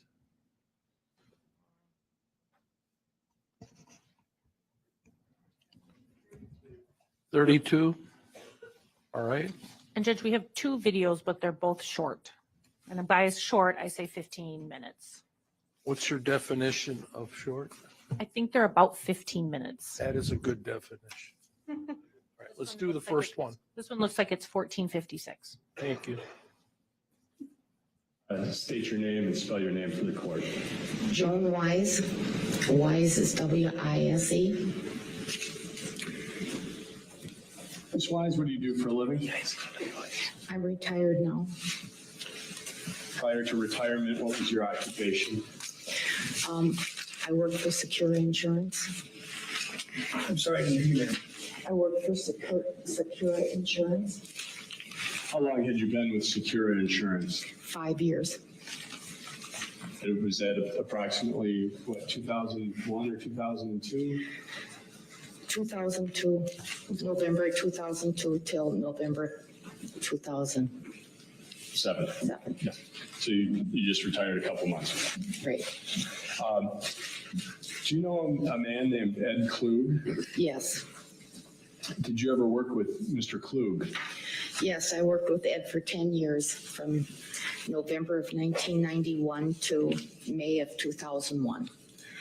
Where were you working with Mr. Klug in November of 1991? Robert Baird. How long did you work at Robert Baird with Mr. Klug? 7 years. So from 1991 until 1998? That's correct. What was your relationship to Mr. Klug in terms of working? He was a stockbroker and I was his assistant. You personally were his assistant Yes, for that entire 7 years? yes, While you were at Baird, did you also work with a man named Ron Ruck? yes, I did. Did you also work with a Stacy Bauer? Yes, I did. In 1998, did you have a change in your career path? October 1st of 1998, we left Baird and we went to open an office of Steeple Nicholas. And where, well, first of all, where were you working in Baird? What city? Appleton. And where was the office for Steeple Nicholas that you opened in October of 1998? It was in Kimberly. Is that sort of suburban Appleton? Yes. Who all joined the Steeple Nicholas firm from Robert W. Baird? Myself, Stacy Bauer, Bonnie LeClaire, Ed Klug, and Ronald Ruck. Who was in charge of that office there in Appleton? Ed was going to be the manager, but Mark Jensen was our manager until Ed got licensed. How long did that last? I don't recall. A couple months, maybe. A short period of time? Yeah. Was Mr. Klug the branch manager himself, or It was co-manager. Both Ronald Ruck and Ed Klug were co-managers. Did you ever meet Mr. Jensen? Yes, I did. How many times? Once, And when was that? when we went to open up our office, he came to help Ed and Ron with the transition from Baird to Steeple Nicholas. Would that have been like the first week that you opened up the office in Kimberly? It was the first day. So after Mr. Jensen was there the first day, you never saw him again? No, I did not. So he wasn't, fair to say, he was not much of a hands-on manager for those couple months? I didn't even remember that he was the manager until the hearing, when you brought it to my attention. I remembered that we had to mail forms for him to sign. On a day-to-day basis, were Ed Klug and Ron Ruck making the decisions as to how the business was run? I don't know what their decisions were and what decisions they had to go to Mark for. Okay. At the time, were you aware of Mr. Jensen participating at all other than signing some paperwork? I knew that he was just going to be the manager until Ed got licensed.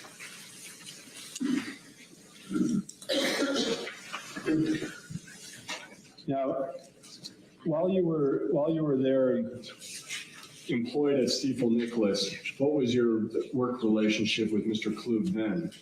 I was his assistant.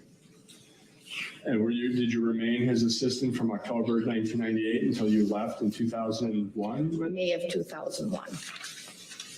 So you were Mr. Klug's assistant for about 10 years total. That's correct. Did you ever have any conversations with Mr. Klug about Mr. Jensen? No, I just remember one conversation. Okay, and what was the conversation that you recall? A couple months after we opened up the office, he came out into the area where all the assistants sat, and he said that he just heard from Steeple Nicholas in St. Louis that Mark Jensen's wife had died and that she had committed suicide. And when you say he, you were talking about Mr. Klug? Mr. Klug, yes. Did he announce that to your entire staff? Everybody but Stacy, because Stacy was the receptionist and she was up in the front of the office. We worked in the center. Okay, so he announced this to all the people who were in the center of the office? Yes, Bonnie and myself, yes. Did he say anything else about Mr. Jensen or his wife at that time? Not to me, no. Did you ever hear him say anything about Mr. Jensen or his wife at any other time? Not that I recall. Did Mr. Klug ever say anything to you about Mr. Jensen talking to him about Mr. Jensen wanting to kill his wife? Ed never told me that, no. Is that something that you would have remembered if you Absolutely, and no such conversation ever took place? no. Now, did you ever receive a telephone call from a Detective Ratsburg? Yes, Did you? And let me just make sure I'm correct. Did you talk with him on the phone? Or Yes. only? Did you ever meet with him? no. When you spoke with him on the phone, did he ask you if you'd ever had a conversation with Mr. Klug about Mr. Jensen? I can't remember what he asked me, to tell you the truth. Well, did it relate to Mr. Yes. Jensen? Yes, And did you tell him that you didn't recall any conversation with Ed Klug about Mr. Jensen wanting to kill his wife? that's correct. That's what I told him. And that was truthful when you told him that, Yes. correct? Now, when you spoke with Detective Ratsburg, did you tell him that there was another person who had been trying to reach you? Yes, I told him a gentleman by the name of Santo had left a message on my answering machine. And then the policeman said, well, you probably won't want to talk to him. Okay, did he? So I didn't call him back. So you didn't call Santo back? That's correct. And that was based on the policeman's advice? Yes. Did you ultimately talk to Santo? Yes, he delivered a subpoena to my house for the hearing. And did you have a chance to speak with him at that Yes, time? I did. Have you spoken with him since that time? Yes, he's just kept me informed on when I would need to come to the trial. And is his name Santo Galati? Does that ring a Yes. bell? And has Mr. Galati been pleasant with you? Absolutely.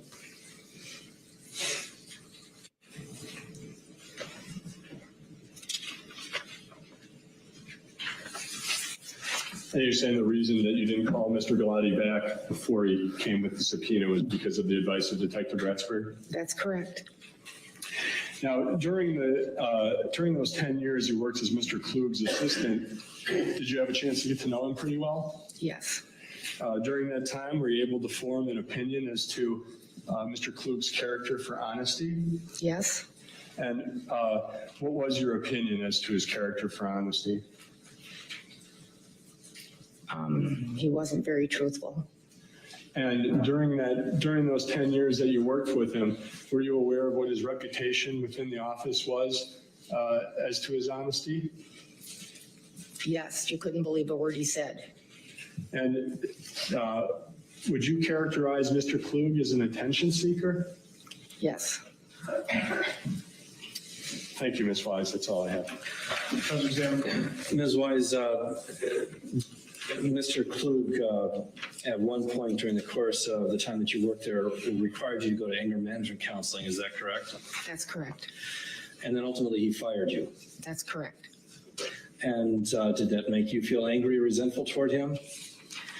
A little bit at the time, yes. Now,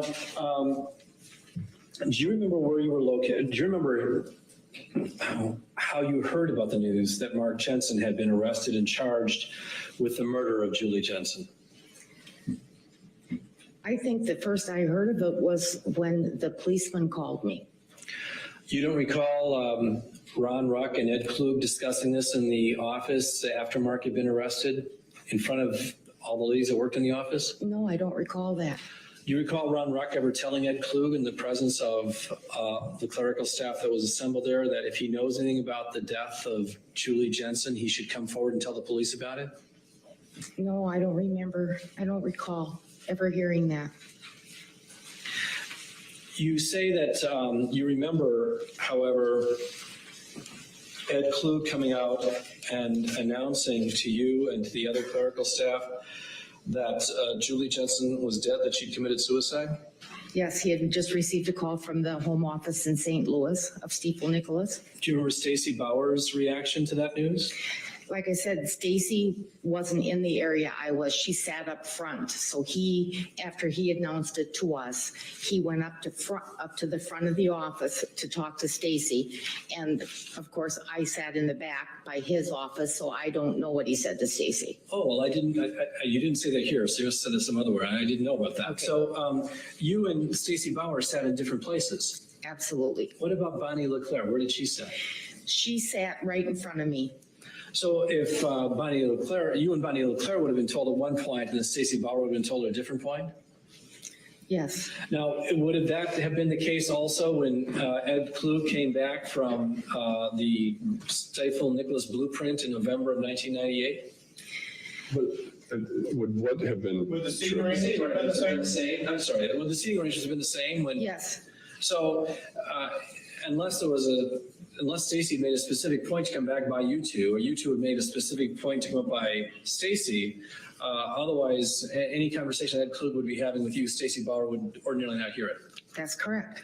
But Bonnie LeClaire probably would. Yes, because he would stand right between Bonnie and I. Now, you said that you were present when Mark Jensen came down in order to assist in opening up the Stifle Nicholas office. That's correct. Do you remember Kelly Labonte being there as well? Yes, she was somebody that was sent to us from St. Louis to help the girls transition into the office. Now, did you have any impression as to how much help or how much work Mark Jensen and Kelly Labonte actually provided to you during the transition period of time? They helped us with forms. You know, we had a big mailing to do. Other than that, I don't know what Mark helped the gentleman with. Did you notice anything going on between Mark Jensen and Kelly Labonte? It was pretty obvious. Okay, what did you see and what that caused you to come to this rather obvious conclusion? Looks, time spent together. They went and got the food for us when we had to eat. So your impression was that they were having some kind of a relationship? It appeared that way. I didn't discuss it with anybody, but that's how it appeared to me.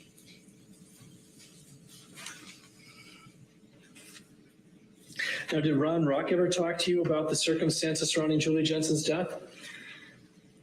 Not that I recall. And you don't recall Ron Ruck and Ed Klug ever standing in front of you and Bonnie LeClaire and Ron Ruck telling Ed Klug, if you know something about this, you should come forward and tell the police about it? No, I don't recall that.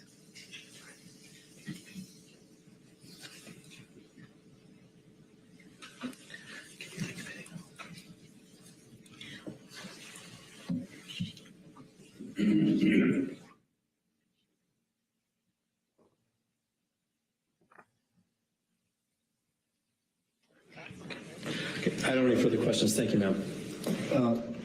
Ms. Wise, you were asked some questions about if Mr. Ruck or Mr. Klug said something to other employees after Mr. Jensen was charged. Do you recall just being asked that? Mr. Jensen was charged in March 2002. Were you working at Stiefel Nicholas at that time? No, I wasn't. And it fired me in May of 2001. So it'd be pretty unlikely that you'd hear a conversation in an office where you didn't even work, wouldn't it? Exactly. Why did Mr. Klug fire you? He got mad. I had an abscessed tooth. I had made an appointment to see the doctor. But before I had a chance to go into that appointment, in the middle of the night, my tooth acted up. So I called in sick because I had to stand by for the endodontist to be free to call me in whenever he could get me in. And Mr. Klug wanted me to come into the office. And he called me like 4 times that day saying, you have to come in. And I said, I can't, and I have sick days and vacation days coming. And I didn't go in. And then at about 3 o'clock in the afternoon, he called me and he said, you won't ever be coming back in here. Now, you gave some opinions. You gave an opinion that Mr. Klug was not a truthful person, correct? That's correct. Was that your opinion before you were fired? Yes, it was. And did that remain your opinion after you were fired? Yes. Thank you, Ms. Wise. Anything across? No, Your Honor. You just stepped up. Thank you.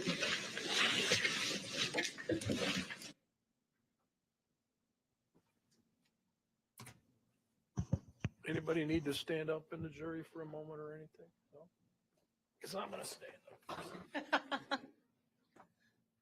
Your Honor, while you're standing, I do believe we need to ask that Exhibit 94 be accepted into evidence. That was the letter from Attorney Craig Albee to Mr. Jensen that was testified about yesterday. I don't remember that either. Yeah, that would have been on Tuesday. Was that with when his staff member was here? Correct. All right, it'll come in. Thank you. Who's our next witness, Mr. Perry?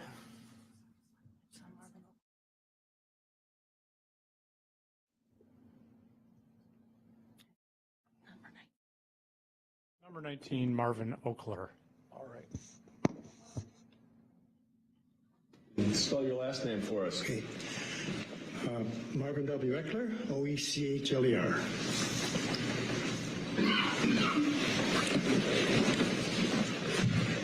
And everybody might be able to guess this, but let me ask you what you do for a living. I'm a retired Lutheran clergyman. You're a pastor? Yes, Where did you grow up, Pastor Eckler? in Kenosha. Where were you a pastor? Where was your career?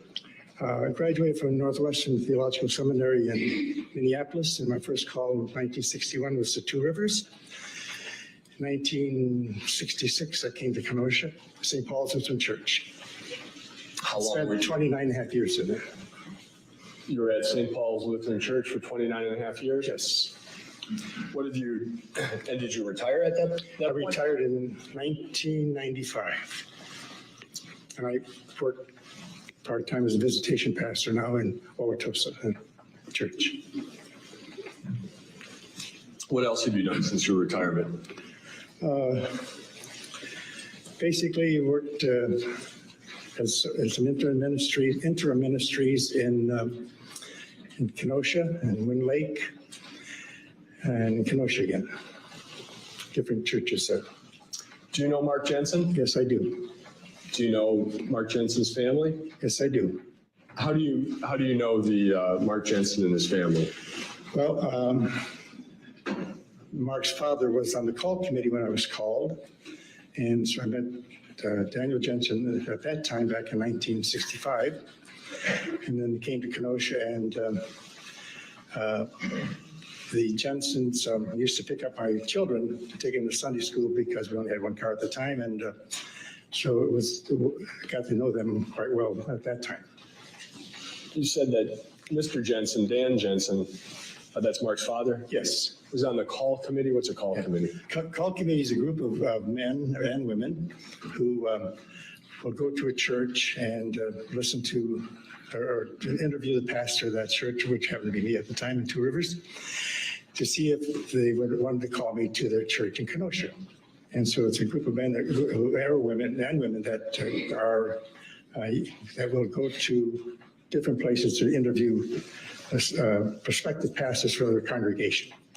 As sort of the hiring committee for the church? We call that a hiring committee. You mentioned that the Jensens would take your kids to Sunday school. I take it because you were otherwise occupied on Right. Sunday mornings? Yes, I was. You came to Kenosha or returned to Kenosha in 1965? January of 1966. So did you meet Mark Jensen around that period of time? Yes, I did. How old was he then? Let's see, about 6 or 7? Well, I think about 7 years old.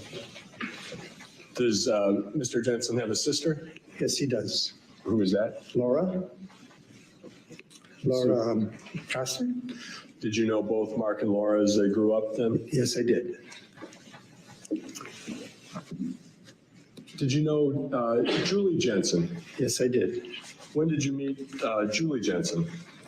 Probably about the same time or shortly thereafter, during the early part of 1966.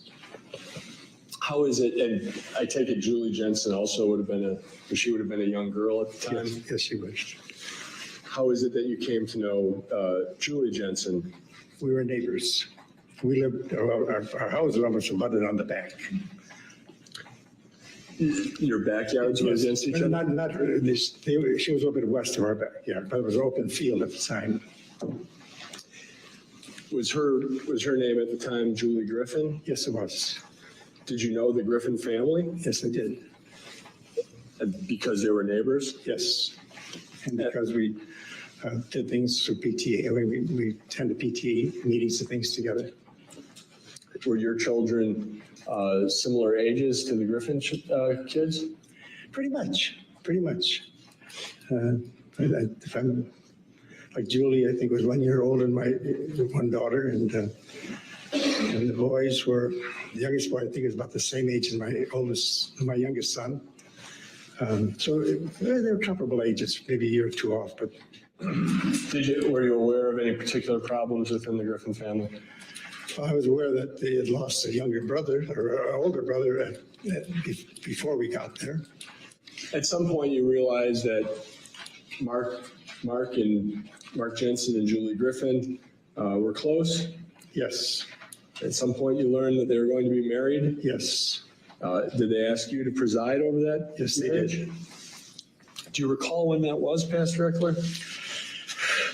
Was it 1980? 1980, 81. Right, it was the late, either 1980 in that area. I can't remember the exact date. Are you saying the early 1980s? Yes. And did you in fact marry them? Yes, I did. Did you attend the rehearsal dinner? Yes, I did. Was there anything notable about the rehearsal dinner? Mrs. Griffin got sick. Okay, and can you tell me what happened?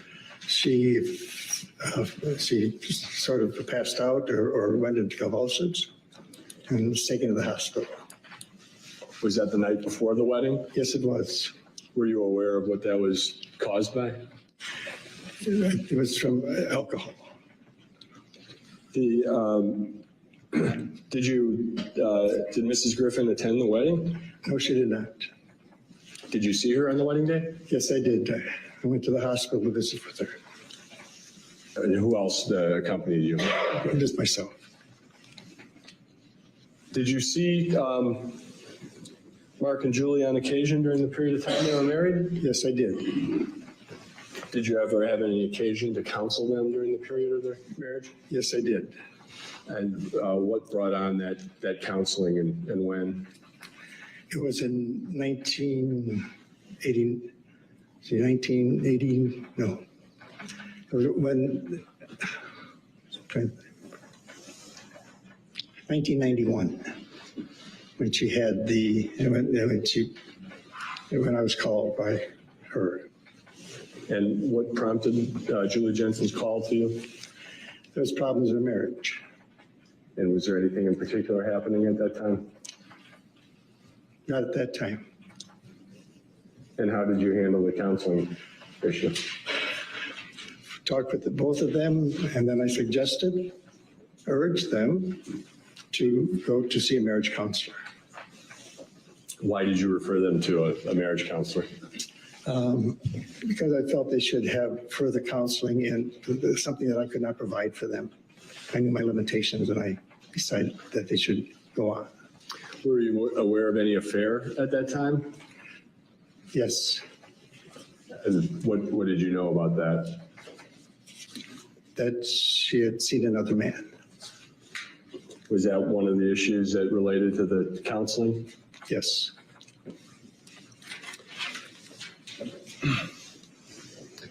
Pastor Eckler, you learned at some point that Julie Jensen had passed away, is that right? I did. Can you tell me how you learned of her passing? I received a phone call from Florence Jensen, stating that's Mark's mother. Mark's mother, stating that Julie had died, and would I come over? Was that on the day of her death? That was on the evening of her death, the day of her death. And what did you do then? I went to the house and talked with them and stayed with them till probably 10 o'clock. Whose house did you go to? Florence and Dan Jensen's home. Do you know what time that you arrived at the home?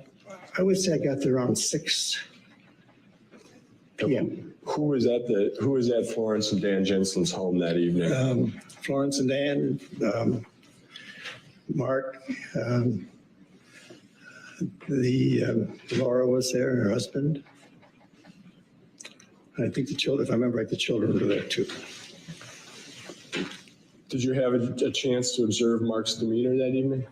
Yes, I did. And how would you describe that?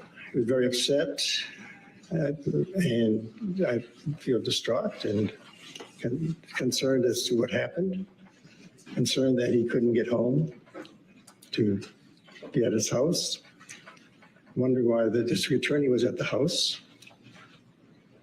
There was just a number of things that were things that were of concern to him.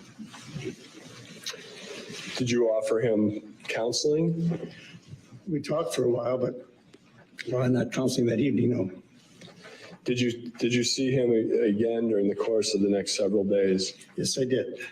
And could you tell me about that? I saw him on the day of the wake on that Sunday, and got there prior to visitation with the family, and we had prayer together. And then I stayed through the wake that evening, the visitation that evening. So you met with Mark at the funeral home prior to the time that the wake began? Yes. Do you know how long you spent with him that day? Prior, let me say prior to the wake. Probably about 20 minutes. And We had a little prayer service together, and then who was there? the immediate family, which would have been the Jensens, and if I remember right, the Griffins were there. Your Griffin boys. What was Mark's demeanor at that time? I think he was grieving. I believe he was grieving over the loss of his wife. And did you have a chance to observe Mark at the wake? Yes, I did. Did you believe that he was acting appropriately there?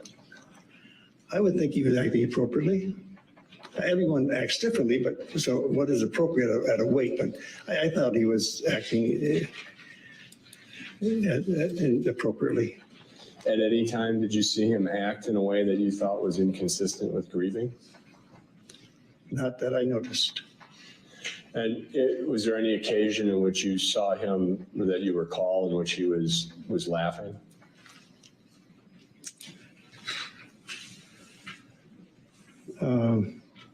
There could have been, but I don't remember seeing him laughing. Okay. If there had been some laughing, would you view that as inconsistent with the grieving process? No. Now, I take it that a regular part of your role as a pastor over the many years that you've been a minister is to help people who have a loved one who passes away. Yes, yes. You've been involved in thousands of those occasions? Probably about 900 to 1,000. Is that how many funeral services you think you presided Yes. over? Yes. And even sometimes when you're not presiding over a funeral service, they'll come to you for support. At times, yes. Do you, in your experience as a minister, are you often the first person that will be seen to look for support? Many times, yes. And during those 900 to 1,000 funerals that you believe you've presided over, sometimes is there laughter? Yes. Why is that? Is that not inconsistent with grieving? I don't believe it's inconsistent with grieving. I think there is times when something comes up and you laugh about something you did together, or a person brings up a memory and you laugh about it, and it's not done in bad taste. It's done as a part of the grieving process. Do you ever try to include some levity or humor in the words you speak, the sermon you give at a funeral service? Yes, I do. Do you believe that that's somehow some measure of disrespect for the person who's passed away? No. And why would you put humor in a service like that? Well, if it's done in good taste, I think it helps relieve some of the tension of the funeral. Have you seen occasions at a funeral where a good friend of, say, a person whose spouse has passed away, where a good friend will try to release some tension on their own by telling a joke or remembering some humorous past event? Yes.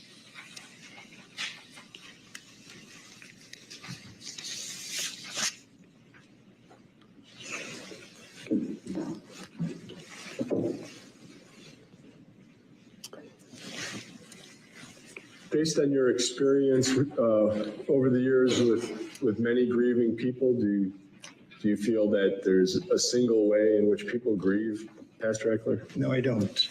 There's a variety of ways that I may elaborate. I had a family who a young boy of 12-year-old died of cancer. He'd been sick for a couple of years. And at the funeral at the church, we started off with, because he had a piano player, a pianist that he knew, we played something from him which was not religious at all. And we started the service with on Wisconsin, which because he was a fan, and he got to go to the games a number of times because of his grandfather. And so we started the service with that, which some people may think would be sacrilegious, but I felt it was a good way for the family to be able to grieve a little bit easier, that we could do that.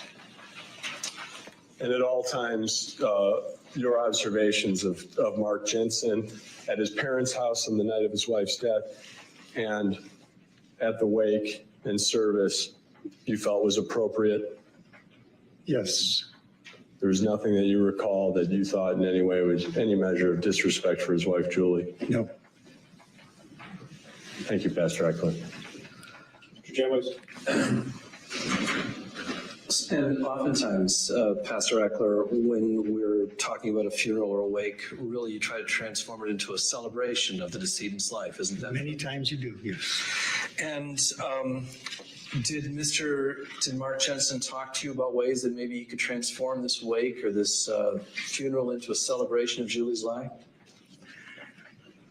We talked about what we were going to do at the funeral, in the service. Did he discuss with you the advisability of bringing his girlfriend to the wake? No, he did not. Did you know that he had a girlfriend in the months preceding his wife's death? No, he did not. Did you ever meet Kelly Jensen, the woman who became Kelly Jensen? Yes. Did you preside over their marriage wedding as well? I had a blessing of their marriage. So did either Mark or Kelly tell you when they met? No. Did they tell you that they met when Kelly was engaged to Mark Freeman? Judge, No. these questions are irrelevant as to this witness. I'm not sure that this witness is, these are other than argumentative with this witness. They're not going to uncover some new evidence.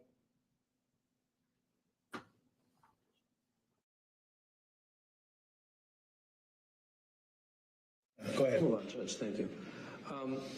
Pastor Eckler, in the grieving process, can you conceive of a circumstance where it would be appropriate for the grieving husband to high-five his father the day after his wife's death?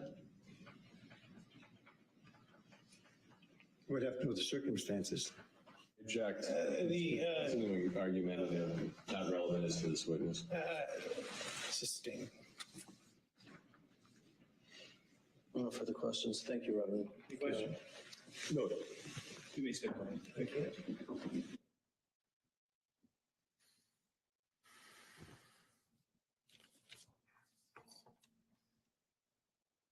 Is that an exhibit number we can move in now? We're going to add it to exhibit 114. Judge. We're going to add all 3 videos to that exhibit, and we don't have any other witnesses today, Judge.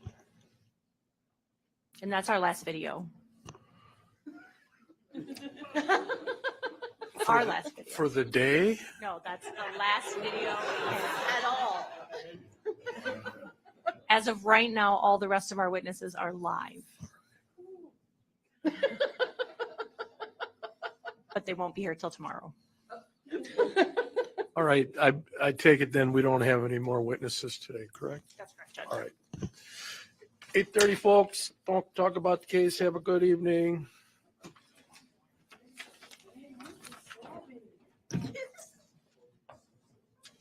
Hold them.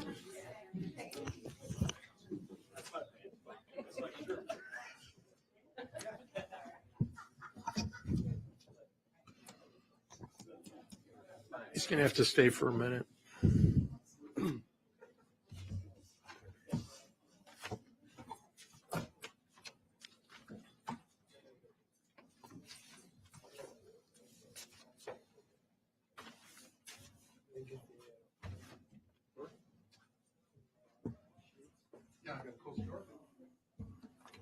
All right, I'm holding a jury for a few minutes. I just want to discuss. Does the defense have their witness list in front of them? I do not, Judge. I can get All right, I'm looking at number 18 witness, Ann Lynch. She was called by the state. You're not going to recall it, right? Correct. And then I'm looking at number You want me to tell you who we plan on? 31, David Wilkinson. You're not going to recall him then, right? Correct. All right, so tomorrow, give me the number, which number witnesses are you going to call? Right now, the plan is to call 3 witnesses, and I will try to find their numbers. All right.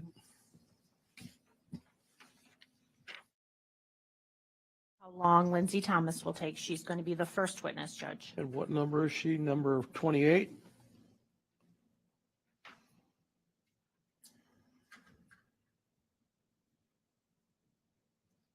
It is number 28. What number? 28. 28. So she'll be first. Yes.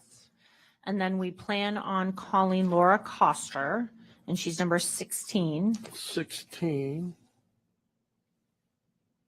And we right now intend on calling Ronald Ruck. He's number 33.